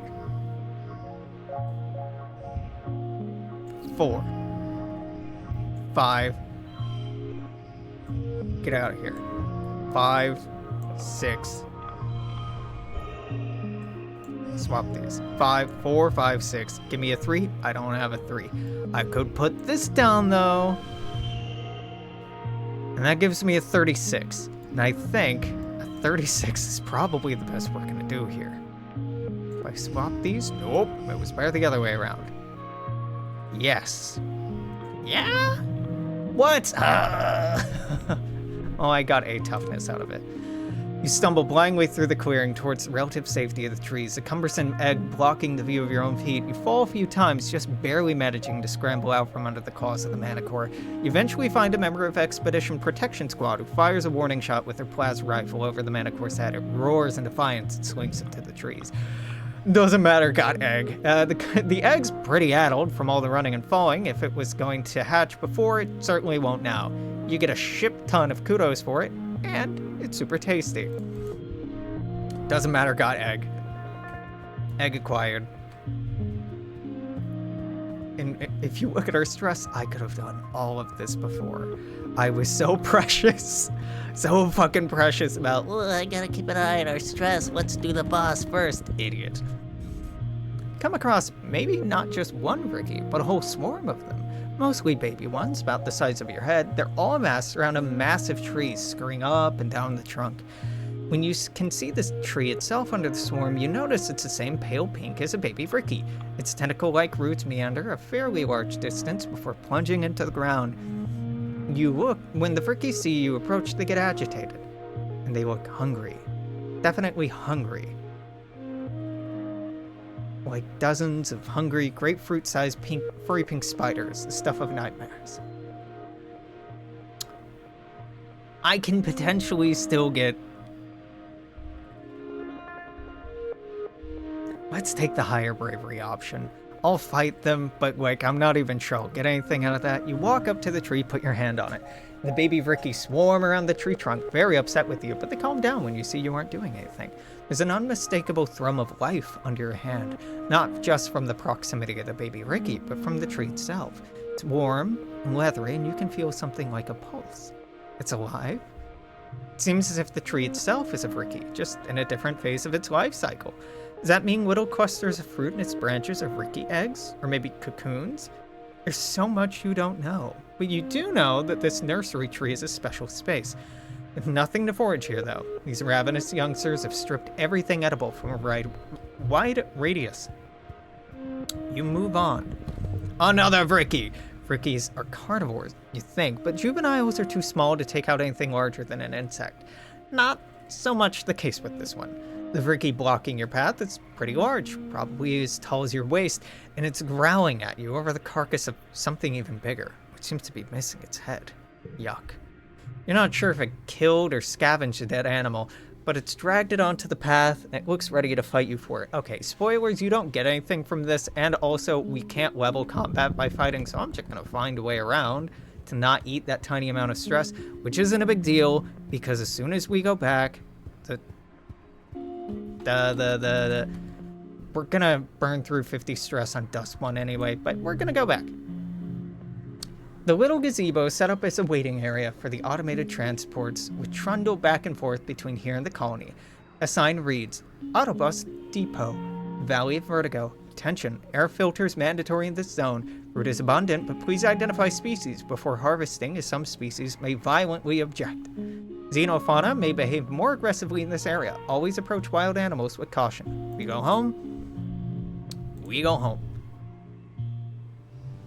You're back. You spent the month exploring. Got a perception. Oh boy. You're surprised when you wake up in the morning. Your mom and dad are both still in your quarters. Usually they're long gone before sunrise. Pull back the curtain and they look over at you with big smiles. Solana Saya, your mom says, cradling a mug of blep tea in her hands as your dad rubs her feet. Good morning. Good morning? Someone didn't hear the news, your mom replies cheekily. We're announcing it later today, but guess what, kiddo? I think we're gonna be okay. She chuckles at your sleepy, confused look. Famine, she explains. Well, we still need to do the work, but we pulled out of it. We got out of the spiral. We're gonna be okay. Between farming and foraging, we've secured enough food to make it through harvest next year. That's great. So, if you don't stop the famine, which is really hard to do the first time through because you don't see this shit coming, unless you, well, okay, you see it coming a way off. They talk about food for the last several years, but unless you know that exploring is the best way to solve the food problem, or that researching in geoponics is also really good, it's really, really hard to get 10 units of food in 1 year. Not impossible, but really hard just like working on the farm. I failed spectacularly my first time through, and it is a heart-wrenching scene when your mom dies overworking herself on the farm so that you don't starve. And then, Dad, we're gonna try to save, but I don't remember the event exactly how to do it, and we made some progress on the cure, but I don't know how far off we are. So, hopefully this run will see neither of our parents die, but, it's hard. It's great.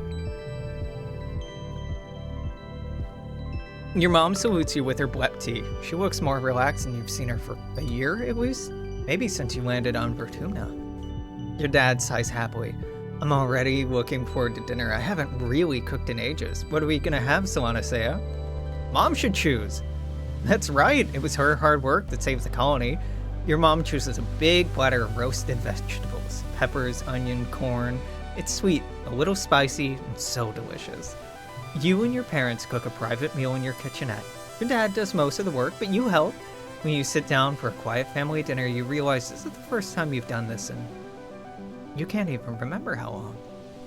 You talk about your day in the most mundane way possible. It's so pleasantly normal. You don't even get close to clearing your plate since your body isn't used to so much food, but that's okay. You eat slowly and savor it. Every bite is heaven, and made even better by knowing that you had a real impact on your colony's future. Yes, you did! It is a punishing debuff if you keep it as well. Okay, great. So we have the radioactive plant we need to research in here. That's not urgent. What is urgent is trying to research this cure, and I think we have to go study life sciences and help Procus an event. And here, I gave a gift to everyone this season. We can study life sciences. Tangent stops you on the way to class. Solana Seo, were you heading to life sciences? Good, I could use your help with something actually. I'm working with Chief Engineer Instance in the biolab. If you give me a hand with it, I'm sure she'll give you credit for the class. Of course I'll help. Honestly, admits Tangs, we just need somebody to label petri dishes and move them from the cooler to different machines. I hope I could do it. Instance is staring, unfocused as her hollow eye processes the results of her scans.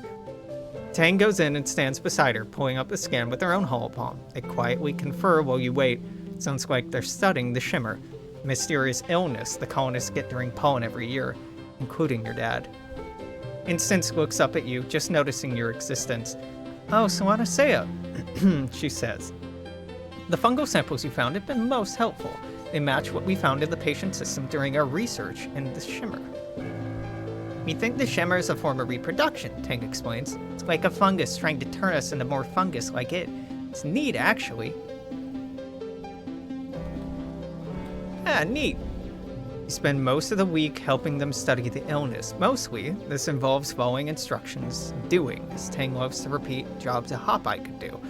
Nothing beats hands-on experience, though. Fungal cells are mixed in with human cells, almost like they're merging into one thing. Instance has to spend a lot of time in vert space trying to disconnect the two in her models. How close are we to a cure? It's impossible to say, Instance replies. This isn't like a game in your hall video, displaying quantifiable progress toward a goal. Truth is not so easily known. Take that to mean she doesn't have any idea. And it is coincidentally time for your end-of-term project. You, Tang, and Cal are all ready to prove that you're capable scientists. Seeing as everyone works together in the colony, you expect to come up with a project the three of you can agree on. You can already tell that's going to be a problem. We should do a genetics experiment, insists Tang. I already have access to the lab around the clock, and I'm in there every day. It'd be so simple just to come up with an experiment for something I'm already working on. And efficient. It's a perfect choice. Cal considers. I don't know. Lab work is only half the picture, you know? I think we should go geoponics for some real hands-on biology. Mimer is almost ready to give birth, and she had trouble during her last calving, he says. You think he's talking about a float cow? We should volunteer to monitor around the clock and document the process. Then we can help deliver the calf. Tang looks disgusted. Absolutely not, she sneers. I'm not getting my hands all up in some float cow's guts just because you want to play farmer instead of scientist. She pokes her finger into Cal's chest. What are your data points? What are your hypotheses? Do you have a control group? Where's the science, Cal? You aren't better than others just because you work indoors, Cal snaps. It's so rare to see someone actually get under his skin. Every day I live and breathe biology, genetics, medicine, and ecology, just like you. Science isn't about doing experiments. Observation is important too, so is compassion and empathy, Tang scoffs. They both look at you. What do you want to do for your project? Fuck you. This is a stupid choice, a genetics experiment. Why?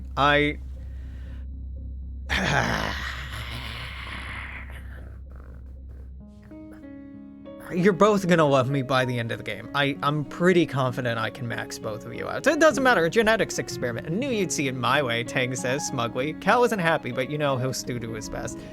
Hard challenge. Don't love that. Hate that I start out with the giggling card. That fucking sucks. So we'll... That is a weak start. This is a very weak start. This is a horrible start.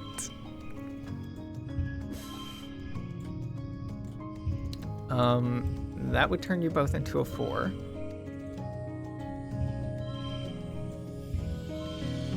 Do I hold off?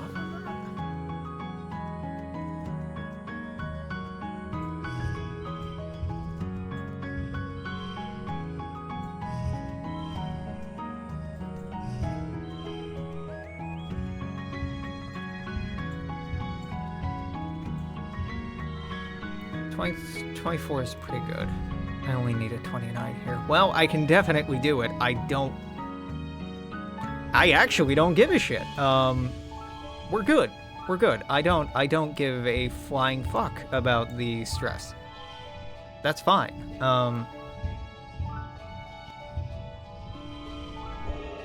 34? 34 is fine with me, dog. Yeah. Yeah, give me the stress. I don't care if the 41 was possible there. Not with my bad math, it wasn't. Your experiment goes off without a hitch. Over the course of the month, you work under Tangent's close supervision on something that she won't explain completely, but has utmost confidence in. Titrate, participate, filter, and distill your hearts out. Chief Engineer Instance recognizes Tang's work immediately. This is impeccable, Tang, she praises her. Wonderful, I can't wait to see what you do with this. Here's some extra kudos for the valuable work. For the rest of you, she begrudgingly awards you a pass. Increased rewards for studying life sciences. Tangent and Chief Engineer Instance had been hard at work in the lab trying to find a cure for the Shimmer disease. Good lord! This is a 3-for-1? You'll love to see it. You join them in your research. You're the one who found a sample in the Shimmer fungus and analyzed it. You're the one whose father suffers the most from it. You confirm the Shimmer is an airborne fungal disease, that the thick choking spores and pollen are the same fungi from the Valley of Vertigo, the ones that colonize the host and turn the bodies into more spore-producing fungus. Finally, you have a long-due breakthrough, sunlight. You try inoculations, antibiotics, antifungal creams, but what finally works is a high-intensity light treatment, mimicking the full force of the sun's during dusk, coupled with an injection to increase its potency. Of course, Tang explains, the fungus colonizes animal life during pollen, and some succumb to it, but the intense light of dusk scourges the fungus from the survivors. It's all part of the natural cycle. Treatment works on samples, now to test it on a subject. I'll test it on myself. You open a triple-locked research room and pass through an airlock. You don't have your enviro suit on, but that's the point. You need a strong dose of the fungus in your lungs. The small room is filled with the Shimmer fungus. It's growing on everything. Walls, floors, and on lumpy shapes that were once some form of biological matter. Now it's all just fungus, violet, shiny. You breathe in deeply, marveling at the feeling of soupy, dangerous air infiltrating your body. Tang watches safely from behind thick plexiglass. You can't tell if she's jealous or impressed. Next, you slide into a light therapy machine to bask in a nice warm light for a while. You even have an app. Dr. Instance checks your vitals, runs samples of your fluids through various machines. She is excruciatingly thorough, but after a few days, she concludes that the treatment is a success. You still carry a high fungal load, but its effects have been nullified by the light therapy. Remarkable, Instance says, going over your findings. Now that we have a frontline therapy, we can begin treating the population, prevent the fungus from taking hold. You get the Shimmer card, the Shimmer Cure card. I can't read today. All cards to the right become mental. She looks over at Tang. Solana says discovery will be a great help with our other research. You expect Tang might be cross that you got the credit, but she nods, looking pleased. You're just thankful no one was killed, not your father or anyone else. The colony is safe from the Shimmer. No one unnecessary dies. Look, we're peeling it back. We had a lot of people die early on that I could have saved. Well, Tammy. Tammy was unavoidable, but we could have gone back and undid that one. We're changing how things are going. Hey, Nem. Nem grabs you by the shoulders. So I want to say, you gotta help me, she says urgently. Mom keeps talking about how we're gonna have to start having babies, and she gets this look about her. I don't want to have any skunky babies. Scungy babies. She shudders her whole body. Why I gotta be in a girl body anyway? I'm tougher and stronger than lots of boys, and nobody's telling them they gotta have babies.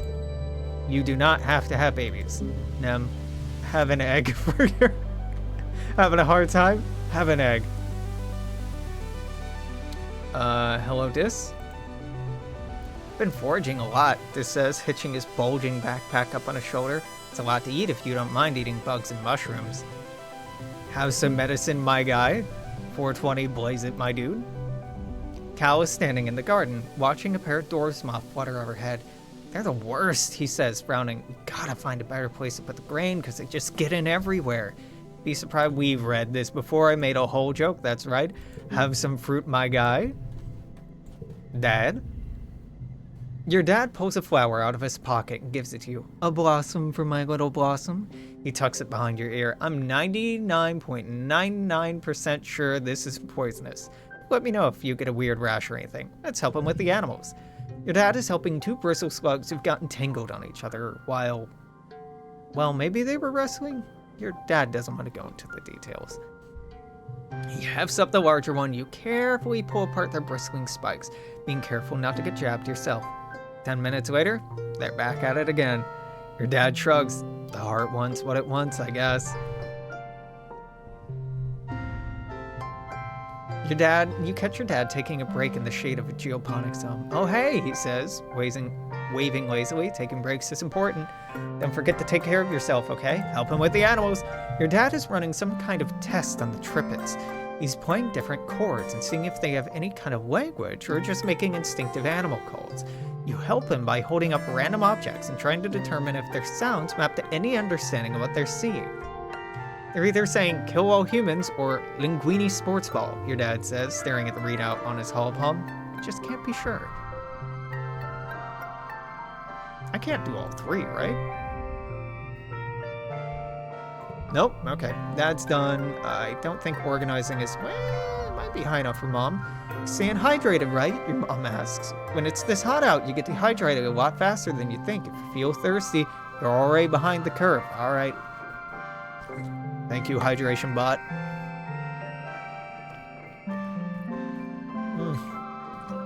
That's a callback. Remember when Twitch used to have hydration bots in every fucking chat? She stops what she's doing and mops her forehead. It was pretty hot back on Earth by the time we left. You grew up on a spaceship, but I remember what it was like. Tell her what you learned today. Been so busy lately, the only way that you're able to get all your work done is to multitask. Studying while you're eating, brushing your teeth in the shower. I do this. Listening to hollow novels while you're about to fall asleep. I also do this. You have to double up everything. You kind of expect your mom to tell you to take it easy, but she just laughs and claps you on the back. You might get all right. It's just too damn much work. Not enough hours in the day. I know how you feel. Hello, Marzipan. Yeah, I know you're bored. Have a flower in this trying time. Very cool, very good.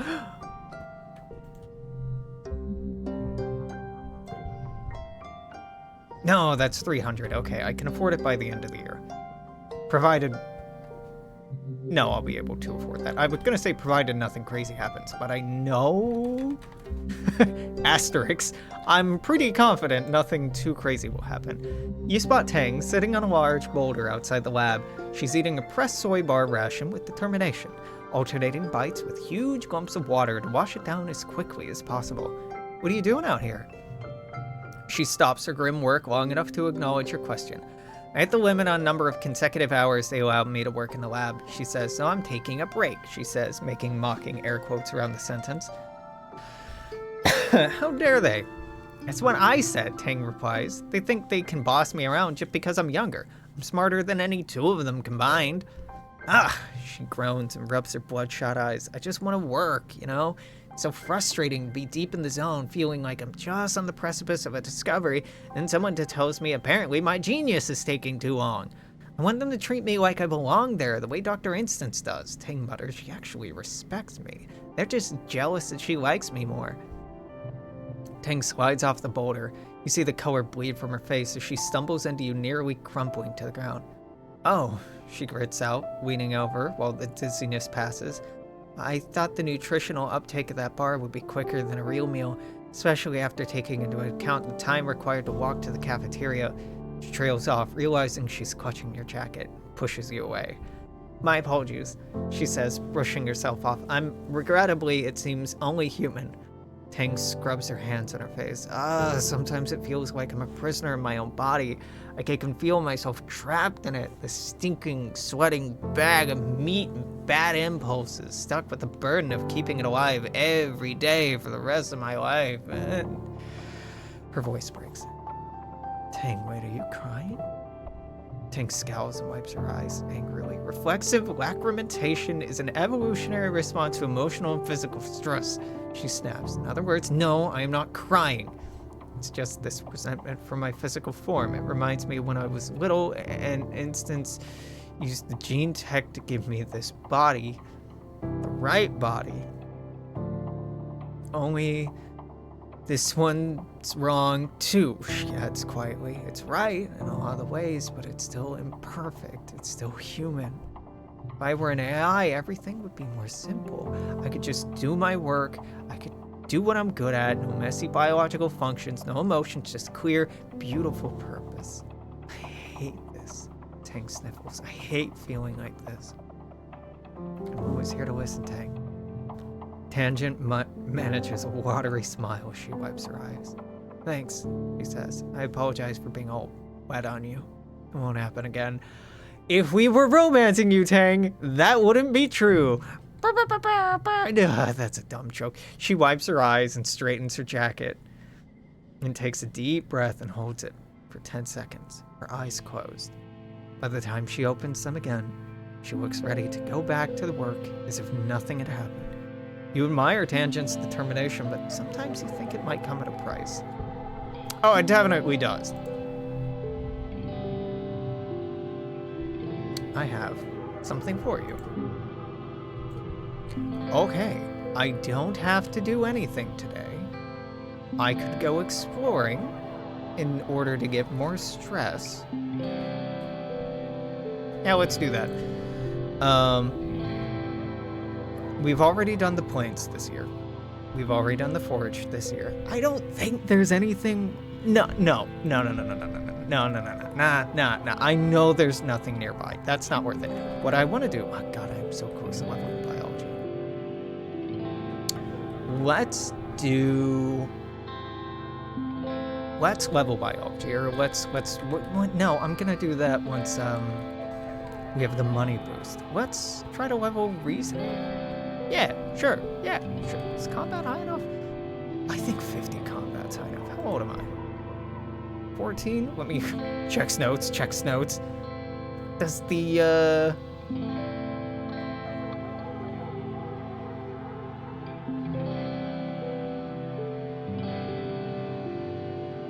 Oh, that's it? My combat is definitely high enough.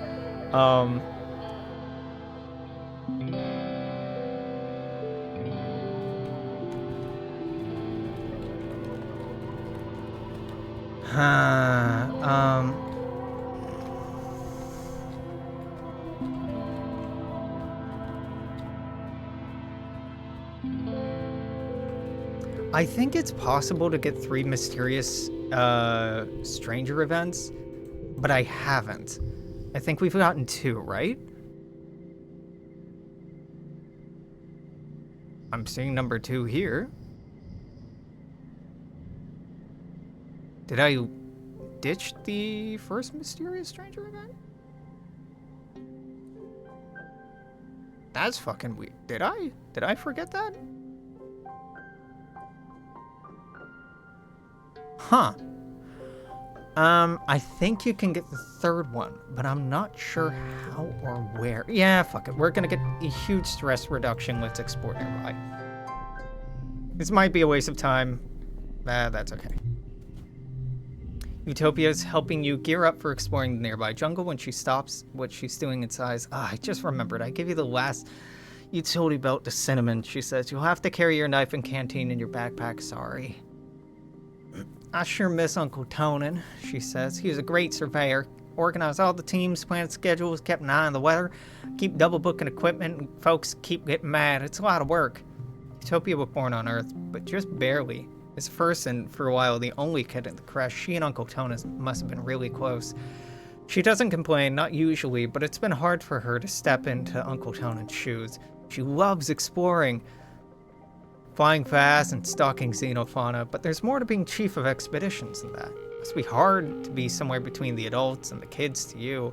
She's fully grown up, but to the adults, she'll always be little baby Pia, even though she's 27 years old.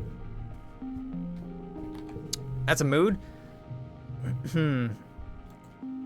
We see people working. I could get more mush logs. I have 32. I could watch what they're doing. I could lecture them about clear cutting. I don't really want another card, so let's lecture them about clear cutting. Maybe it'll give stress. Who knows? It gives rebellion. Fuck. But it gives a persuasion. Hey, one of the loggers takes off her helmet and eye protection. Oh, it's Utopia. You're about to get a counter election. This colony needs to expand somewhere, she draws. Clearing up the land like this leaves more room for farming. Helps us see if anything's coming out of the forest at us. Those are good points.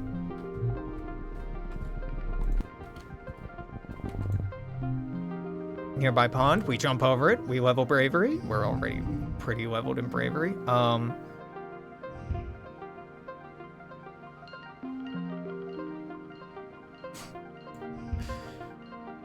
Dude, I don't know.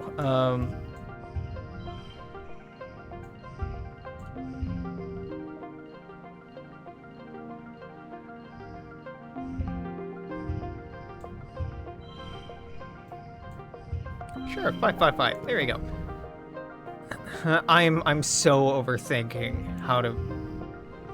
Well, how do I get the maximum score here? I need to not do that. I need to not do that. 22. Okay. But, like, it's also kind of nice to think about that. Values wild. Wild card values matches all pairs or straights. Put this here. 3, 4, 5. And that would be a pair at 20.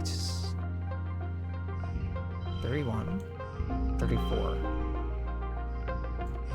33, 35, 37.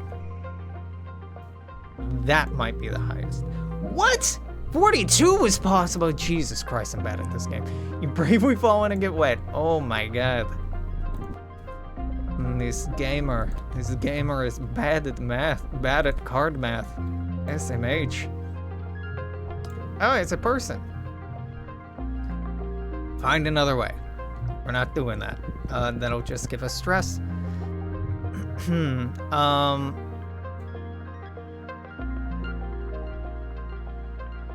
We touch a bug. We get a bravery.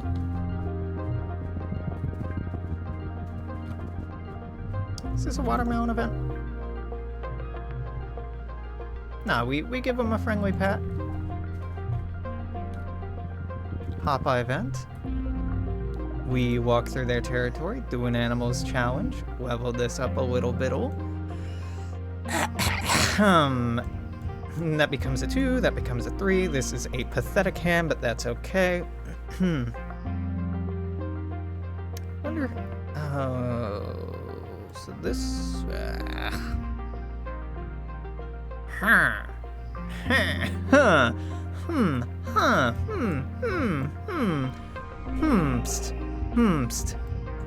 I don't know.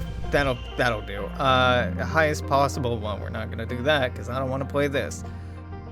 It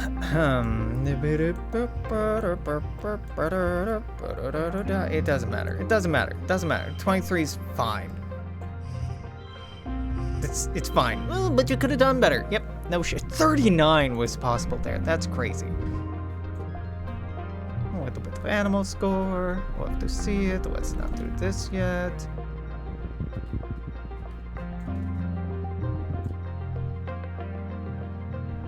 Just relax. There we go. Stress reduction.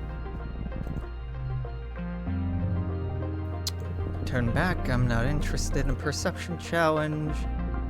I'll come back for you once my stress... you would reduce 30 stress, right? I think so. There's an attack it option? Yeah, that's smart. It's totally smart. Let's attack one of the biggest, baddest things out in the jungle. What could go wrong? This is a terrible card, and I don't really want to play it.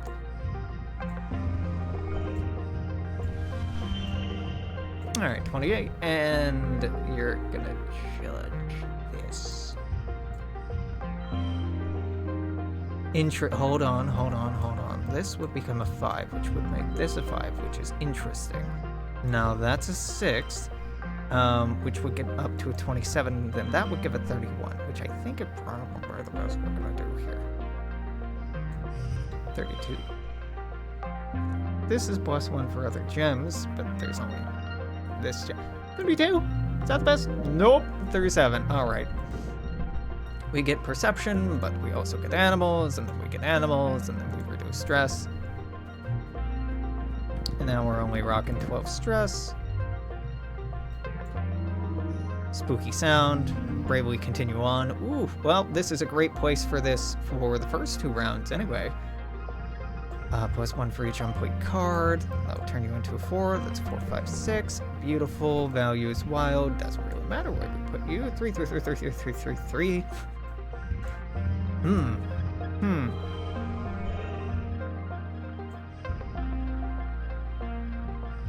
Turn you all into 4s. Doesn't really matter. It's fine.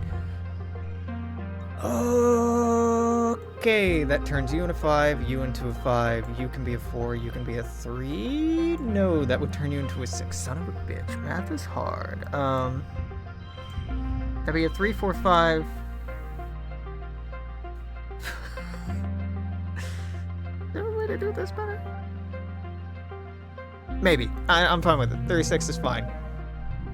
38 was possible? Oh, boo-hoo. Could have done better. Oh, well. Perception? No, thank you. I have perceived enough for a lifetime. We get an umbrella here. Otherwise, we would have taken more stress. And me no like do that. No want. No me gusta. Muck. We peek in the hole. Looks dark. Look closer. Perception. Put our hand in there. Get root. Okay. Is a medicinal root worth stress? No. Not to me, not right now. Farmland, we are not trying to plant anything. That'll just stress us out. So we'll just take the stress from that event, and we'll move on, I guess.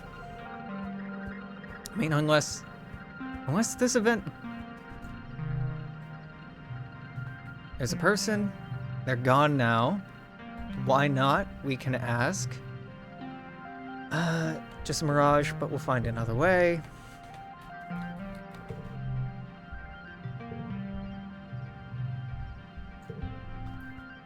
Yeah, it would have been... I don't know how you can trigger that early. There's a third mysterious stranger event, and I know that you can trigger it. I just don't remember how. It's beautiful, would give us stress reduction. That's not what we're here for. It's Dust 1, we're gonna get that anyway. It's thrilling to get out there. Give me a bravery challenge. Let's be brave. Card gets a +1. That would turn a 3 into a 5, 5 into a 6. Yeah, that's how math works, Alex. Good job. Okay, well, we get a 2, we get a 3, we get a 4. Now we get a 5. I don't have a 2. Fuck. That's okay. I don't need a 5. We'd keep this between rounds.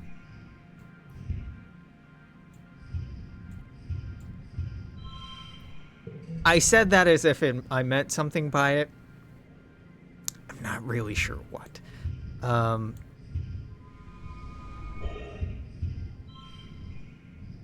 2 needs to be there. 5. It's too fucking low. 1. That would make you a 4. That'd make you a 5. Son of a bitch. Hold on.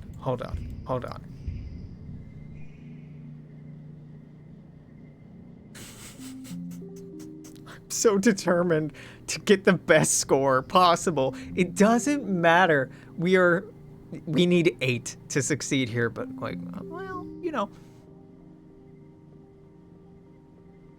I need a 2 to go here for this to become a 3.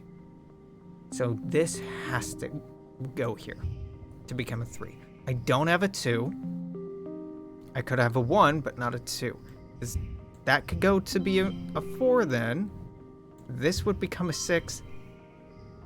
That would be a 4.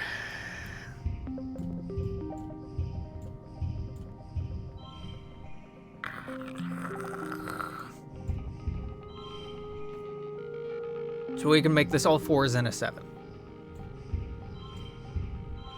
Fuck it, I don't know. Is that the bet? Nope, 36.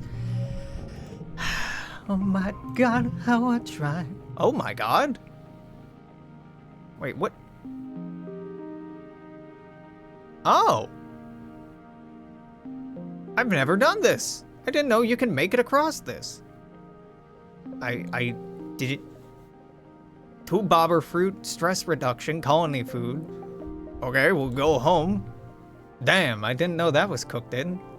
That's a great event. Holy hell, it's Rutunalia, the yearly midsummer celebration where the colony gives its thanks for good fortune. This year you have a lot to be thankful for. You file into the main square as you see the feast-laden table with literal fruits of your labors. Great piles of forage food compete for space table with tureens overflowing with potatoes and corn, all steaming and gorgeous in the high dust sunlight. It was a lot of hard work, but you can be proud. You did this. You helped. Governor Udicott's still recovering from the effects of rationing, her body quaking as she takes her place on the stage. My, what a year it's been, she chuckles, her voice dry and thin, even through the maxiphoner. I'm so proud to stand before you today on Feast Day to enjoy the results of our hard work. This year, more than any other year, we celebrate our resolve as a community. She spreads her thin arms in welcome. Let us enjoy our blessings together. The colony applauds, and Udicott bows her head in thanks. What do? Bot pentathlon. You, Nem, and wait. Cal, wait excitedly to know what Calm's adding this year. Climbing, swimming, calisthenics. Calm smiles at you as he explains this year's addition will be thumb wrestling. Last 30 seconds against Calm or get a time penalty. Nem's face falls. No fair, she exclaims. Calm's a ship-wide thumb wrestling champion. He talks about it all the time. He's the worst. Calm just shrugs and blows his whistle for you to get into position. A very solid start.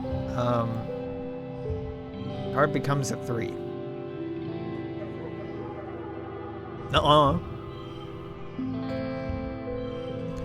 Card becomes a 3? Alright, cool. Well,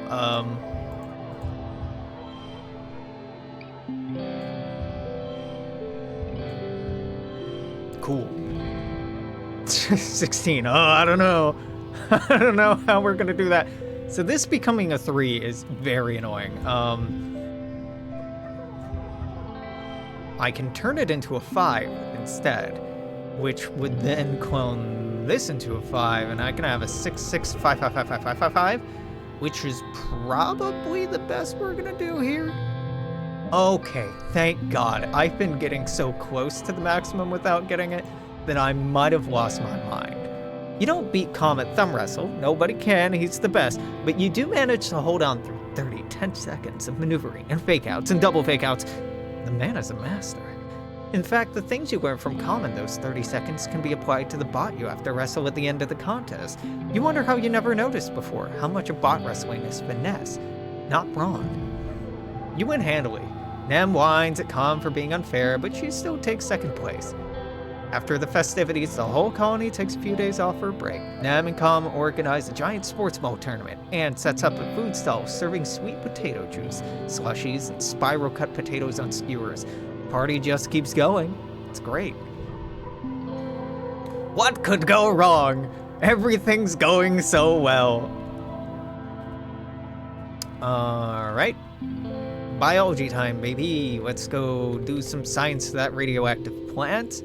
Xenobotany time. Back in the lab, you have all the right equipment to properly examine that radioactive plant you found. Maybe you can find a way to protect yourself from it so you don't have to drag a radiation-proof envirosuit with you every time you go to that part of the planet. Radiation poisoning... Fuck.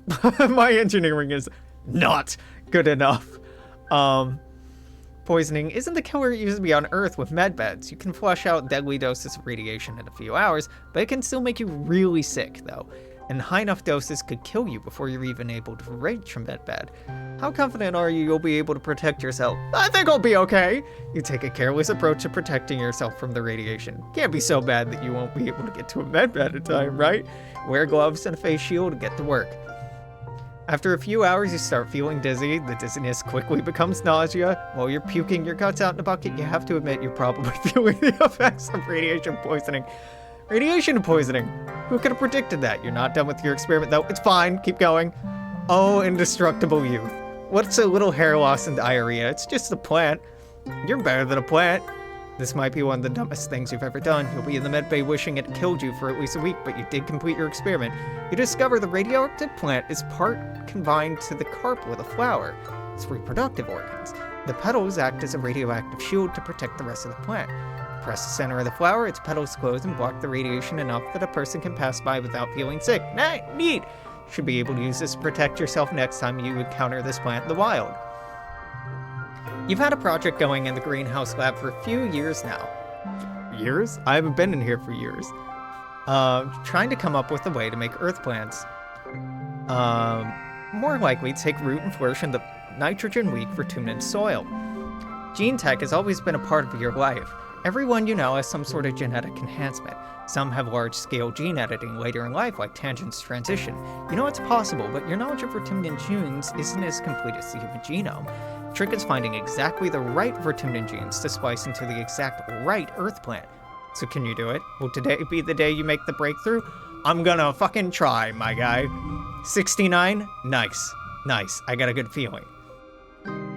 I'm gonna hold off on these two, because they give gem effects, and we don't have those. 69? Okay, 50. This can't be the highest value. Well,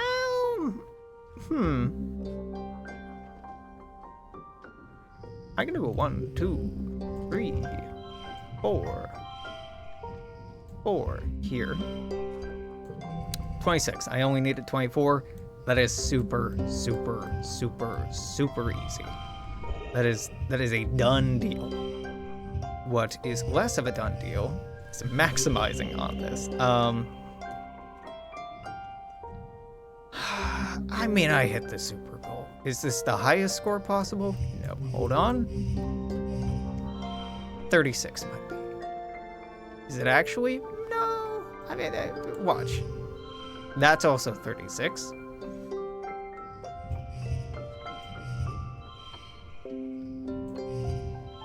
Watch it be like 37. Oh, okay, 36. Hey, gamer, get biology, get kudos.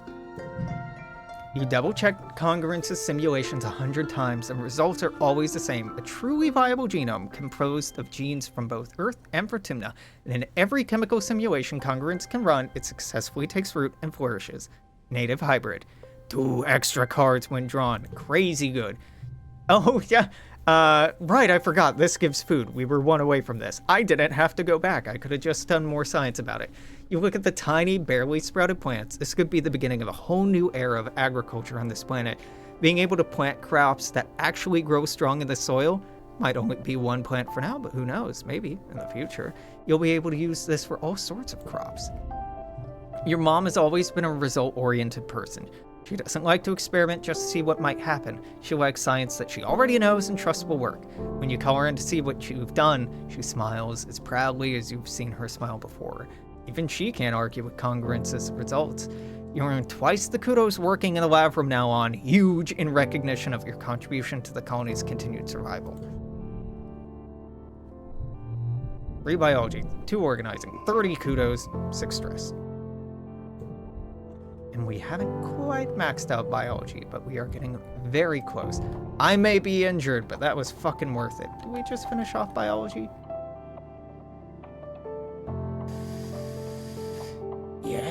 Yes. Yeah. Yes. Maybe. Yeah, fuck it.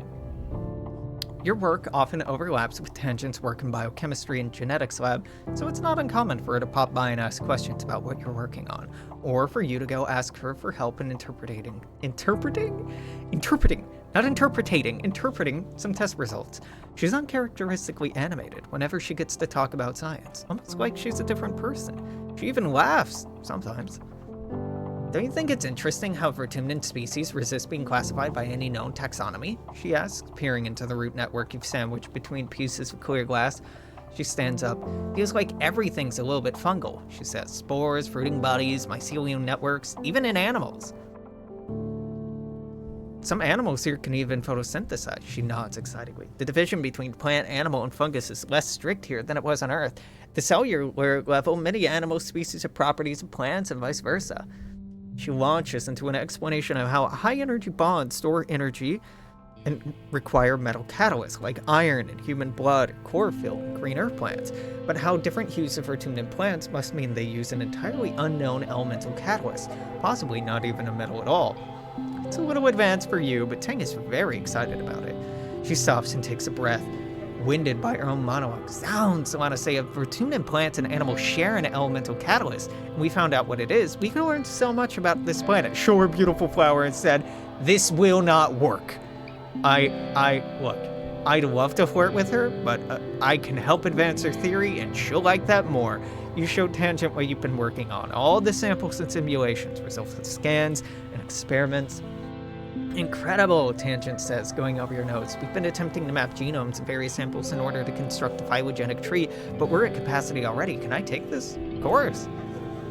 Tangent smiles. Thank you, Solana Saya. This is more helpful than I can say. Chief Engineer Instance forwards you some kudos for sharing your research. Get to work.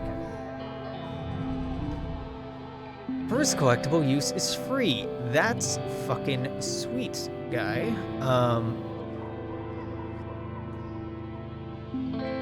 Does that really help me? Well, there are no gems on any of these cards, so we're not getting the maximum score. That's just straight up not an option.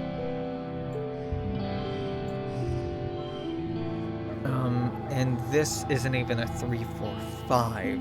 I could turn this into a 6, I could turn this into a 7, I could turn this into a 4.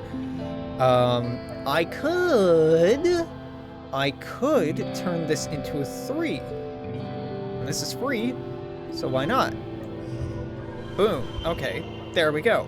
2, 2, 3, 4, 5. Is it the highest we can get? No, but it's super good. It is?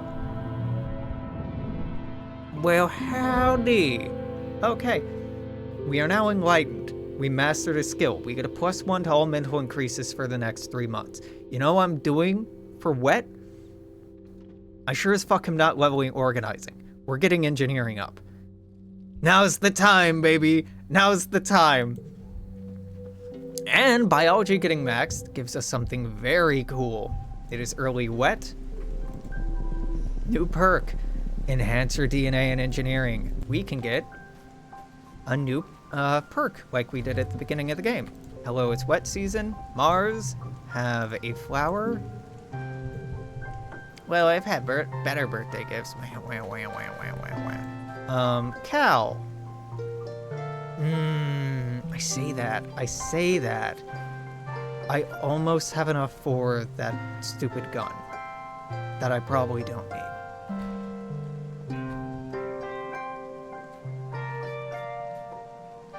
And this would be the last month I get kudos. I'm probably gonna rest for glow season. That's a given. I kind of have to rest.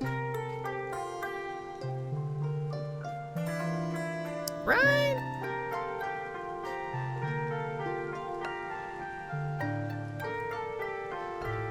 No. I need to do lookout duty, I think, for glow season. So we get 2 actions, a rest, and then a kind of mandatory action I have to do. So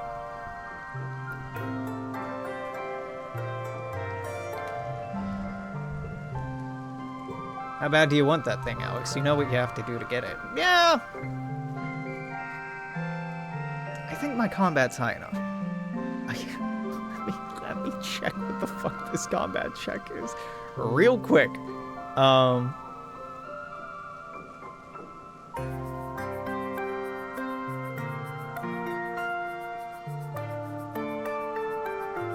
I think it's only 25 bravery, is that right? That can't possibly be right. I think it might be. I think it might be. I think I'm good. I'm going to optimistically say I'm good in studying engineering. To further your engineering knowledge, you're taking a mini class with Chief Engineer Instance on the construction and maintenance of your holopalms. These devices are engineered bismuth crystals embedded into your palms when you start school. They use the heat and electrical current of the human body to power themselves, talk to each other, and connect to the holonet. Congruence's massive repository of information. You can barely remember life before yours. Holopalms were commonplace by the time the Vertumna group first formed on Earth, and the square bismuth is grown in the lab. Instance explains. So the physical device itself isn't hard to maintain. The difficulty is in the display and touch interface. Instance opens her holopalm, displaying a visible projected screen floating above her palm. As chief engineer, she also has one of the fancier versions that combines with a pair of eyeglasses to superimpose a projection right onto what she sees. The interface relies on a plasma voxel generator, which requires extremely small components that are impossible to nanoprint. The material will have to be mined from Vertumna itself. Tang raises her hand. Is it possible to hack these devices? She asks. If the biological electric component interface is so thin, is it possible to hack the human body? In a way, we've already begun to hack the human body, Instance explains. What do you call gene tech? No, I should have done something else first. The gene tech, god damn it. Well, whatever. Throw. Everything the body does and is capable of depends on 4 nucleobases in different configurations. It's no different than congruent. Human and artificial intelligence are both built from limited code and are transformed into more by the building.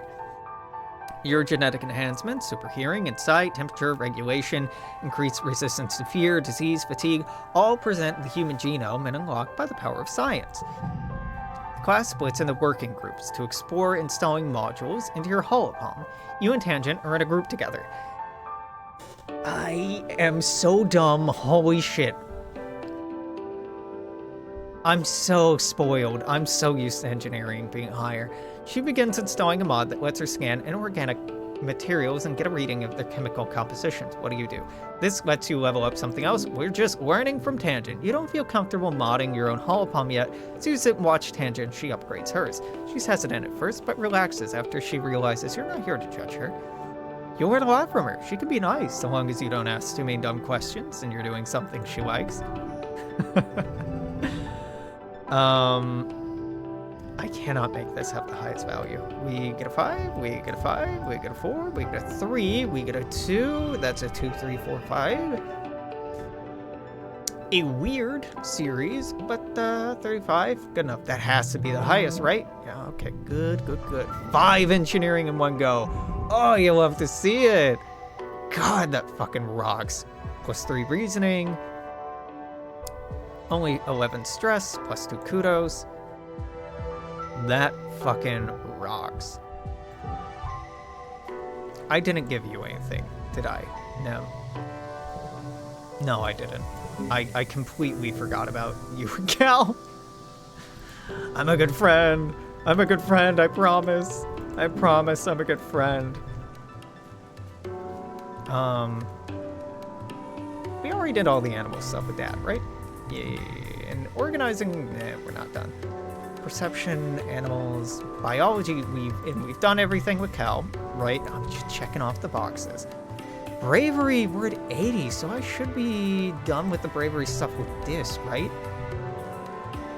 I dare you gulp and bravely dare him to tell you what's his deal between him and his sister. What about her? This scowls, digging the toe of his boot into the dirt. She's smart and perfect and everyone loves her. You wait patiently. Sometimes being brave means sitting in the silence. Eventually, Dis crosses his arms and shrinks in on himself. When Tang got our genome therapy, all anyone wanted to talk about is how I shouldn't be sad about losing my brother. Like they had to tell me that? Dis says, huffing indignantly. I'm her twin. I knew she was a girl like 5 minutes after she did. She's always been my sister, he explains. She's always known who she is, but like, that was the problem, Dis says. He picks a loose thread of his sleeve. She's so mature, you know? And I'm not. So she treats me like her dumb little pet than her brother, telling me what to do and acting like she's so much smarter than me. He rubs his face.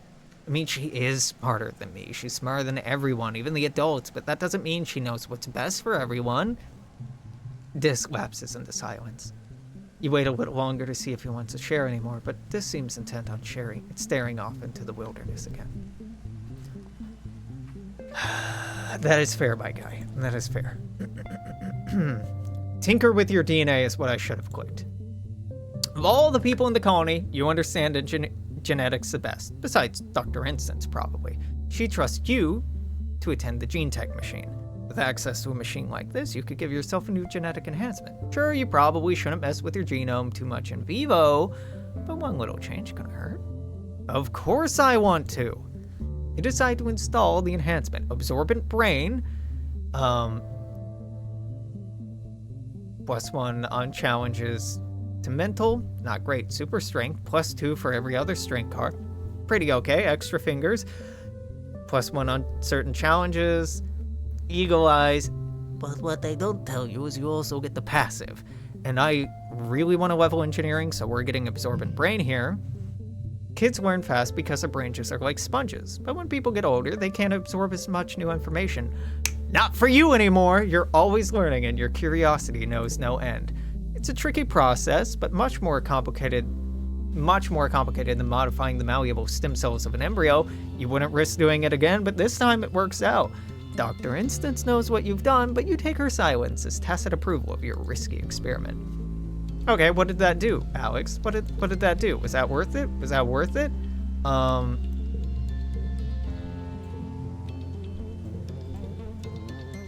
Yes.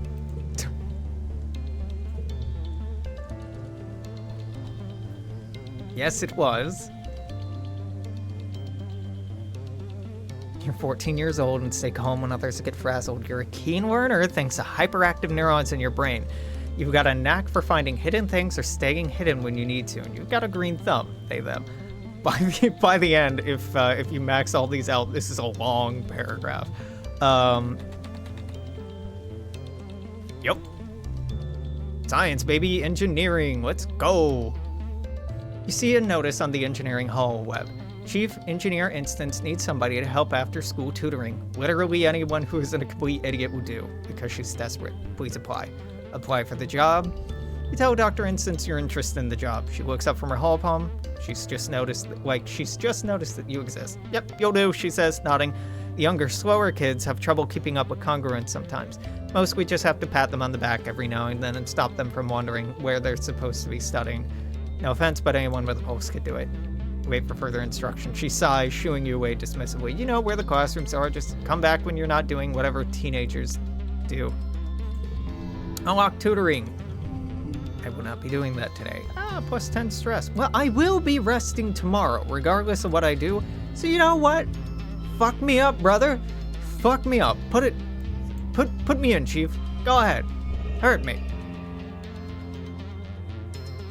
37. +6 engineering. Absorbent brain perk gives a +1. So we get one from absorbent brain, 1 from the enlightened status, 1 from our Ricky 2, 1 from the super goal. 1, 2, 3, 4, and 1 from winning the challenge. 5. Fucking so goddamn good. We get a kudos.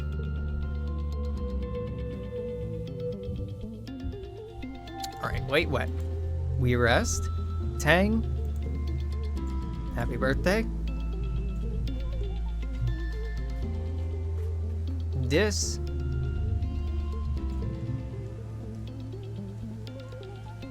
Oh, you know, I shouldn't have done that. But it's too late now. It's too late now. We're gonna rest. relax in the park. You visit Cal and Socks before your work shift one morning, just to check up on them. As you expected, Cal has Socks out for a twice daily playtime. "Hey, Solana, he says, waving. "Look what I taught Socks to do." At his gesture, Socks stands up on her hind legs and wiggles her upper body at you, like she's waving too. It's impressive. "Who's a smart girl? You are." Next, Cal gestures in a circle, and Socks curls up into a ball. Then he raises both hands in the air like a scary monster, and Socks rears up and chitters menacingly. Cal says, "Pew pew," and Socks rolls over and sticks all her feet in the air. You count at least 14 legs. "How do you find food for her?" Cal looks distressed. "It's really hard," he admits. "She eats so much right now. Tons of leaves and grasses and those rocks, of course. I think she swallows them together and chews it up in her guts like a float cow. Her teeth look like they go all the way down her throat. I don't know if I can keep hiding how much food she eats, though." "She get lonely?" Cal says, looking down the ground. "I think so. She used to sleep all the time, but now she needs to run around and climb a lot more. I still come here every morning and evening to let her out," he says defensively, "and she goes back into her box right away when I tell her. She's a good dilly pillar, I promise. She knows she's not supposed to go outside without me." He pets her snout.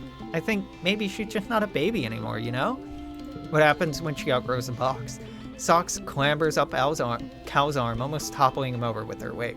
She curls up across his shoulders like a scarf. She looks seriously heavy. "Well, people hardly use this barn anymore," Cal says, adjusting her weight. "Maybe it's just storage. Maybe she can live up in the rafters?" You're pretty sure your mom comes in here often as the head of geoponics, but you hold your tongue. Socks hasn't been discovered yet. Maybe she's really good at hiding. Yeah, lose the 3. I mean, it's not what I'd like to be losing right now, but let's lose it. It's glow season, baby! Hey, happy glow season. The forest is too quiet? Yeah, I know. Shit's gonna go bad. Here, have a plant in these trying times. Oh, hey, Nemi. Good to see you. Good to see you. You're about to go for a run? May I interest you in egg? And, we...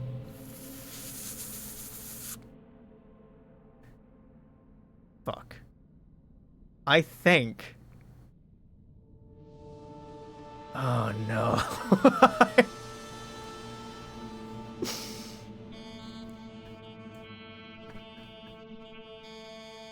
I was so fucking careful about this and I still fucked it up. Okay. No. No. Glow, glow, quiet, quiet.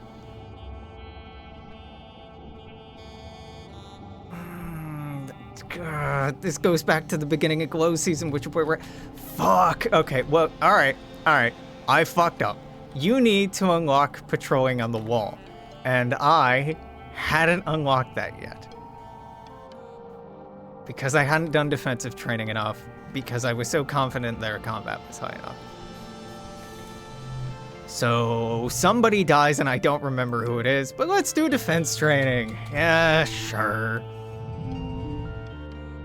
There's one person here we cannot save, but there's somebody else I could have saved that I have fricked up saving. Oh well, oh well. The roar wakes you. It would wake the dead. It shakes the walls, rumbles through the ship's hull, and makes your heart skip a beat. You're paralyzed by the sudden quench of fear in your gut. Through your porthole window, you hear metal screeching and people shouting. Then another roar, guttural, and the rumbling like the sounds of a mountain collapsing. Something enormous is out there.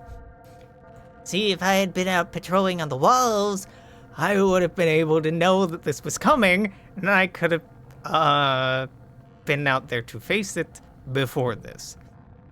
You don't know what gives you the courage, but you run out into the fields to face the horrible creature face to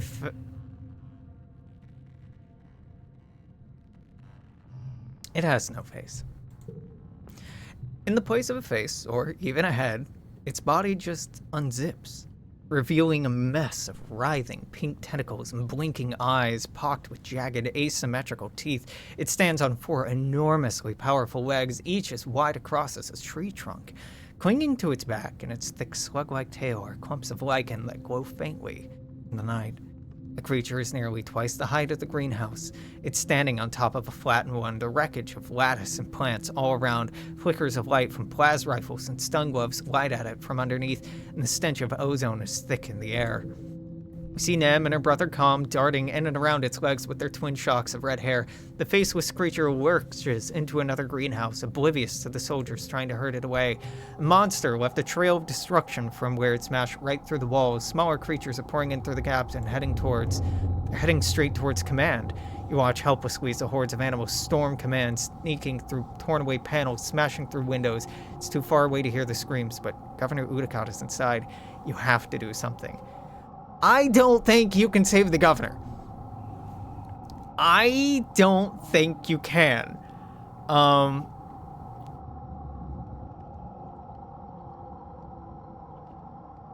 think it's a one or the other. You can fight the Faceless.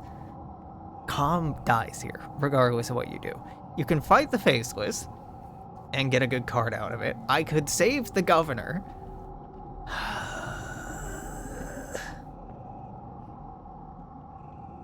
It is one or the other, though, because I fucked up. All right, we'll save the goddamn governor, and Com dies, and something.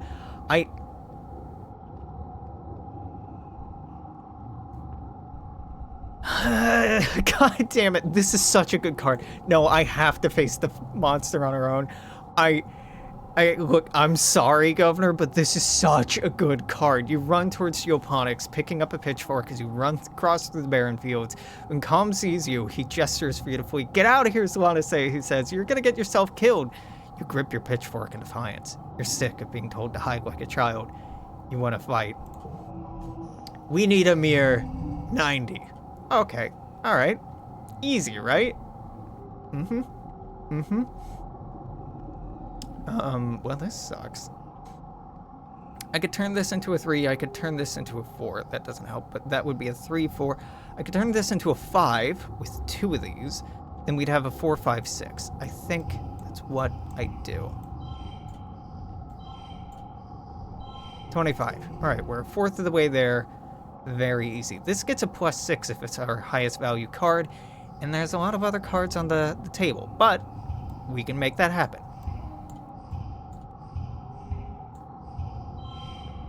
That's a 4. That's a 6. This now has a value of 27. This now has a value of 29. 29? Cool. We only need 36 on this hand. It doesn't matter how much stress we take here. I forgot about that too. So I can plop this down, plop this down, plop this down. That gets us most of the way there. 38. Done. You mean to tell me that's not the highest we can do? Look, this is not a super score. What do I need to boost? I need to boost you by 1 or you by 2. I'm going to boost you by 2. That get me there? No? Okay. That get me there? I don't want to use the Xenoic. That's too important of an item.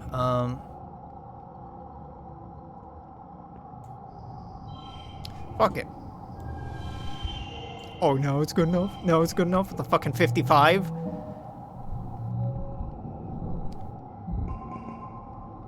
We got the best score possible. +3 combat. Got some stress, got some kudos. The Faceless whips its tentacles around, slapping the ground, knocking into people, picking them up and throwing their helpless bodies like dolls, only to be crushed under its massive trunk-like feet. The fields are littered with the bodies of the fallen. Sweat stings your eyes, but somehow you stay on your feet.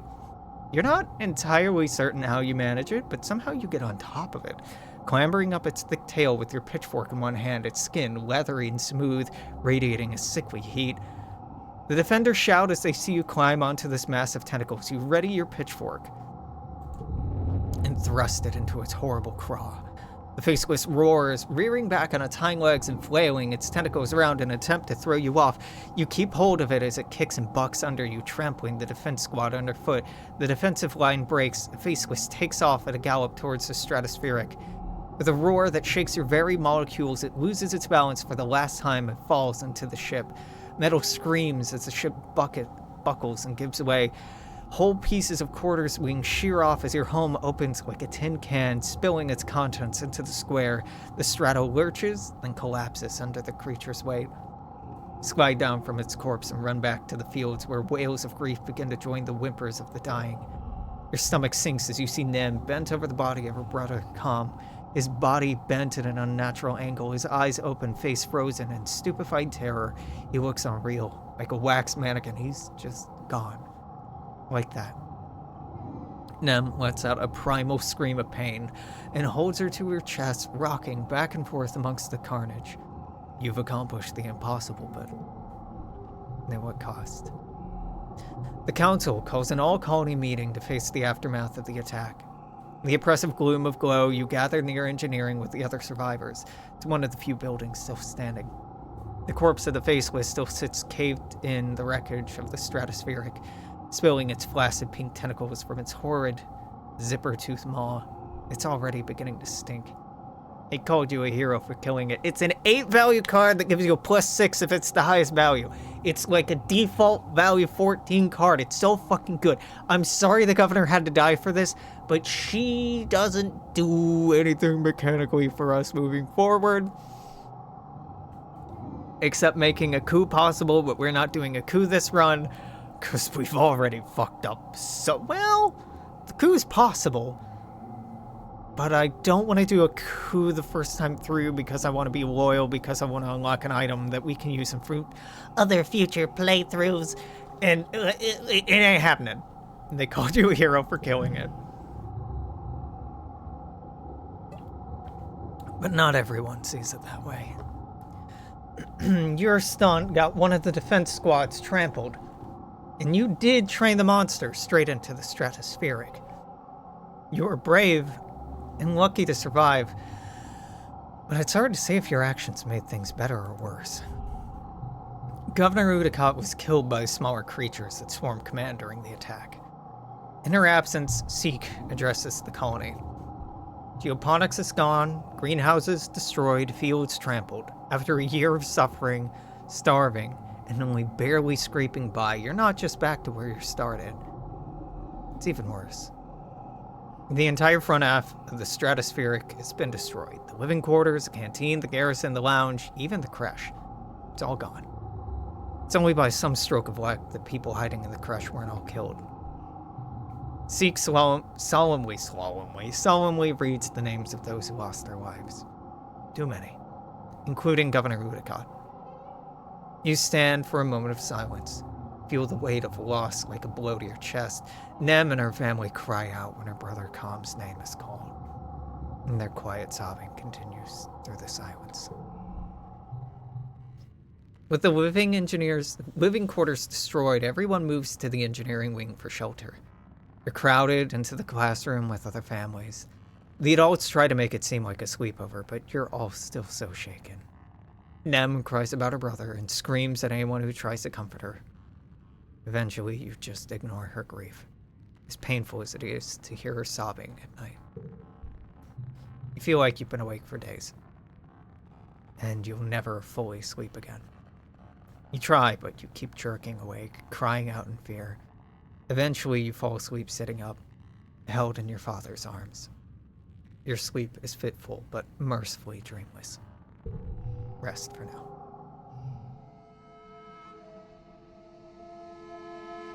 What a fun end to a year. 14 sure was our year, huh, game? Think that's fucking cute? We didn't get, you'll note, the little pop-up that shows your improvements. That doesn't happen this year until later on. But we can take a little looky. Lou. Our friendships are doing pretty strong. Anemone, we're at 75. Cal, 83. Tangent, 87. Dis, 73. Mars, 42. Tammy's dead. Udicott, dead. Hal, dead. Tonin, dead. All of these, in future runs, are preventable. Very preventable. This was very preventable. This is super easy to prevent in the future. This is easy to prevent. This is easy to prevent. Calm is the only one who has to die.